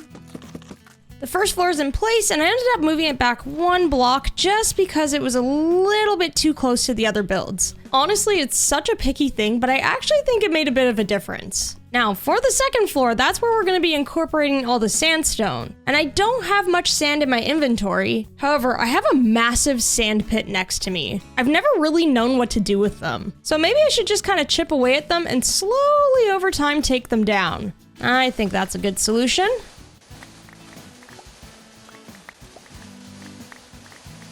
I actually think I managed to shave down quite a bit. Plus, I think we've got ourselves more than enough sand for this. So let's turn a bunch of this into sandstone. We'll grab some lava, drop this in the smelter, and we'll burn up some of this sandstone to make smooth sandstone. That way we have some varied textures in this build. And while that's burning up, I may as well grab a little bit more. Okay, this looks like a pretty good start. I would say that's more than enough so we can at least begin building. And as always, let's start with the beams. And now we toss down the sandstone in between. Alrighty, it's not much now because of course there's no details on it, so it just kind of looks like a flat wall with just random beams everywhere, but I think you can all get the picture of where we're going with this. Now, do I have time to put the roof up before the sun sets? I think I can get some of the shape up at least.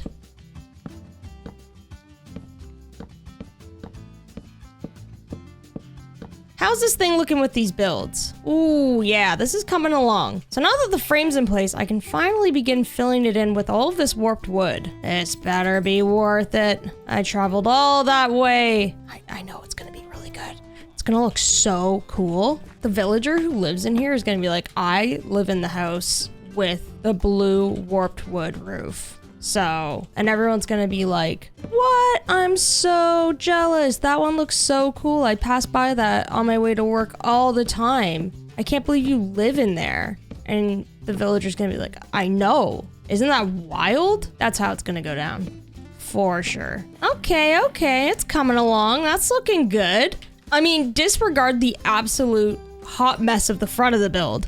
It happened with the last one and look how that turned out. It was all good. However, I think to bring in just a little bit more shape, we should maybe add a tower or something on top. This build's a little bit smaller than the other two, so I'll definitely give it a bit more height as well. This thing is like less of a studious mega library and more like a quaint public library, if that makes sense. It's cute, it's got lots of books, but it's just vibing. Yeah, I think that tower really helped with the shape and also the height. I'm wondering if I should bring it up by 1 more block though. The top of the tower is peeling into the roof line anyway. Plus, I don't think we could go wrong with one extra block of height. Yeah, I think that's a lot better. The gap between the two roofs makes a lot more sense. Before I do anything else, I gotta detail this thing a little bit. It is just looking so flat and so sad. We definitely need to bring some life and character into this thing.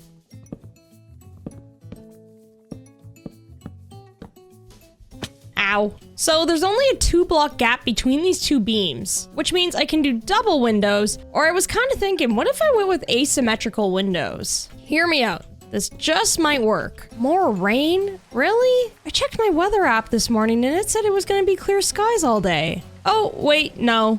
That's for tomorrow's forecast. My bad. Let's get some glass in the windows, as well as some shutters. Honestly, they're not terrible. I think we just need some campfires above the windows and then we're good to go. Toss these down, extinguish them. And yeah, I think that's looking a lot better. I feel like if the shutter wasn't there, this whole thing would look a lot more awkward. It adds just a little bit of visual weight to the corner here to help kind of ground the offset window, if that makes sense. Nice. Now let's get the rest of these windows done. I've had enough of this rain. I'm gonna go read some Twilight before bed.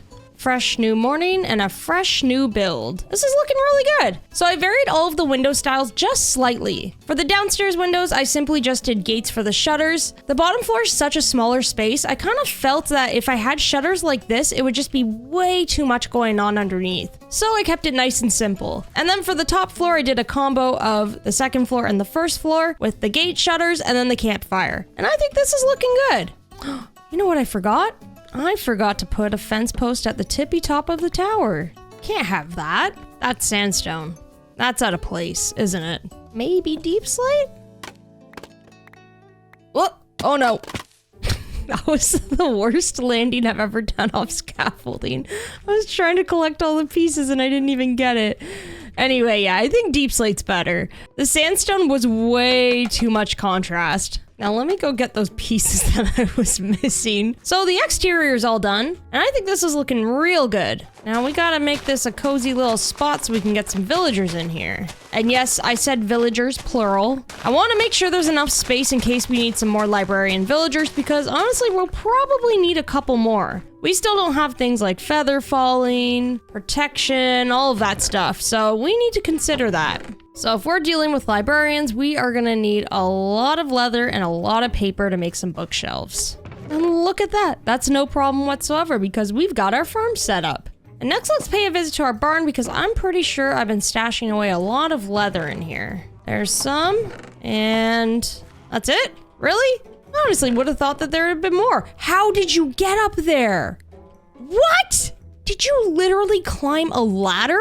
That's incredible, dude. All right, I think we gotta name this fella, because that was cool. And they call him Mr. Tall Guy, because he's up super high. And that actually doesn't mean that he's tall at all, but that's his name. Don't forget it. Also, I need more leather, so I'm sorry.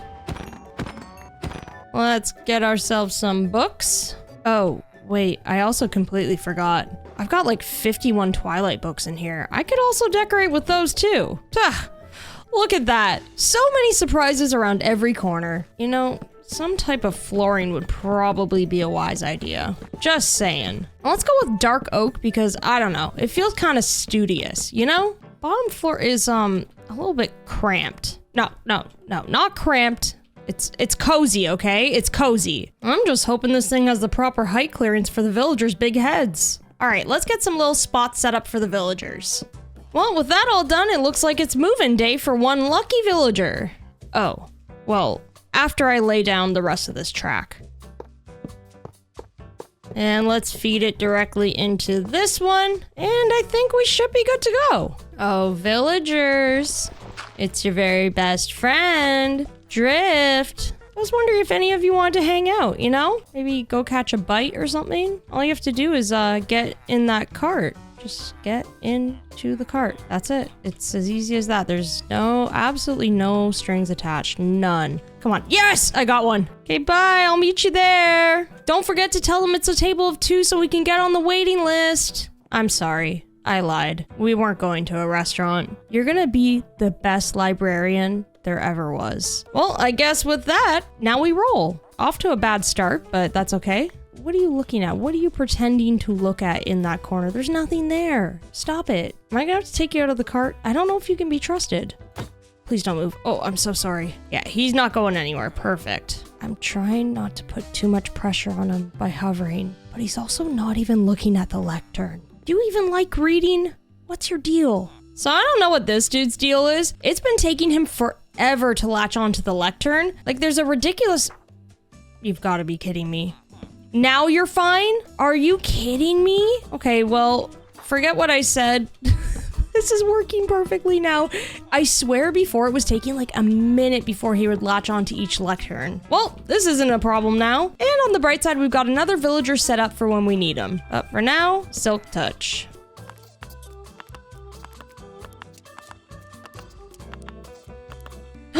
Yes! Okay, we got it. And it's a good thing we have tons of emeralds from trading with these guys. And he's also requesting some Twilight books. Well, it's a good thing I got plenty of those. Awesome, so we finally got Silk Touch. Now, since we're already here, I feel like I should try to get another enchantment with this dude. Some of the rolls I would be happy with are efficiency. No! He escaped. Oh, no! I don't want you to be a fisherman. You know what? Just go. Get out of here. There's no point. Just go. Get out of here, man. Get out of here. Gotta respect it. He just wants to live the life of a fisherman, and there's nothing I can do about it. Well, I've already got this space set out. I think I should probably try to get one more villager. It would be nice to have an extra trade set up for something we need. Who's it gonna be? Come on, get in the cart. Just get in the cart, sir. Oh, they're all going to bed. No. It's not bedtime yet. You guys go to bed so early. It's like 7 o'clock. Come on. Okay, fine. I'll go to bed too. All right, the day is young and we've got to get a move on. Come on. Oh, yes. Amazing. Great work. Do you promise you're not going to leave if I break the cart? Okay. No, he's going for the fishing barrel. No. Stop it. Stop it. Oh, he's a fisherman. Okay. This is all on me. I don't think I'm leaving enough room for their ginormous heads, and this is what's come of it. All right, there's 4 of you left. Okay, I can afford another one. Let's go. How did you make it all the way over there, dude? Oh, he is really contemplating life over there. Please, just stay. Please. Oh, I'm nervous. I don't know what I'm doing wrong. No! I'm just gonna block this off. And this. He has to stay here. It's fine. There we go. Got him in a cart. And you know what? Maybe you are destined to stay in the cart, my friend. Because you can't be trusted. All right, let's start rolling to see what we get. Oh, feather falling. That's exactly what I wanted. All right. Didn't take too many rolls, and I'm happy with that. We definitely need that on our boots. So I'm going to go ahead and lock that in. And thank you so much. Well, with all of these books in our hands, how about we go make that Silk Touch pickaxe that we so badly need? But first, I should probably make a quick stop here so I can grab a mending book, and let's grab Unbreaking from this guy. I'm starting to think that maybe I should have just rolled for efficiency from that other villager. Let's just see what this table gives us first. Unbreaking 3. I don't know what else is gonna be there, so I don't think I should risk it. If we're gonna make this pick, we might as well make it right. Honestly, I can afford to take one more villager. It's fine. And off we go. Oh, sorry. Let me get the door for you. No, don't go back! Don't go back! Oh, I can't outrun it. I'm too slow. And one more time. Gotta love dealing with villagers, huh? All right, my friend. Same deal as the rest. You give me efficiency 5, I give you Twilight books. Deal? No way. I'm locking that in. It's very expensive. Clearly he was really interested in that deal. I didn't want to be here all day, so I'm willing to pay it. Thank you. Well, since I have all the books I need, I don't even need to bother with the enchanting table. I'm just gonna go on over to this anvil, combine some books together, and finally get the books on the diamond pick. And because we had to give up so many Twilight books in order to get this pick, I'm gonna name it Edward. All right, let's test this thing out. This is a thing of beauty. I can gather as much stone as I need now. So good. This is gonna make building so much easier. Also, look what I can do. These are gonna work so well for decorations. We can do some cool things like pop these on the floor of the blacksmith. Yeah, very cool. Oh, I almost forgot. I forgot to put feather falling on my sneakers. Except I don't have 5 levels. All right, Fair enough. I respect that. You know what? That's okay though. I'm gonna clean up a bunch of this stuff and I'll run through the night, hopefully grab a couple of levels. Then once I'm done all this cleanup, we can get that on our boots.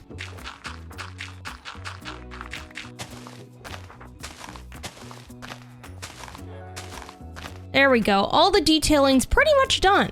I pretty much just finished it by connecting the pathway and adding a couple leaves, flowers, and lanterns. Oh, and I also textured a little bit more of the tower because it was looking pretty flat. That's all it really needed though. And of course, the inside isn't really complete yet because we're still waiting on getting some more villagers in here. So that'll be another project for another day. Oh, so you're back, huh? What you doing hanging out in here and distracting everybody? Don't you have fish to catch? Jeez. So I can easily go to my skeleton spawner to get a couple levels so I can get feather falling on my boots, or I can wait for nightfall. Let's just hang around and get some mobs. My sniffers! What are you doing over there?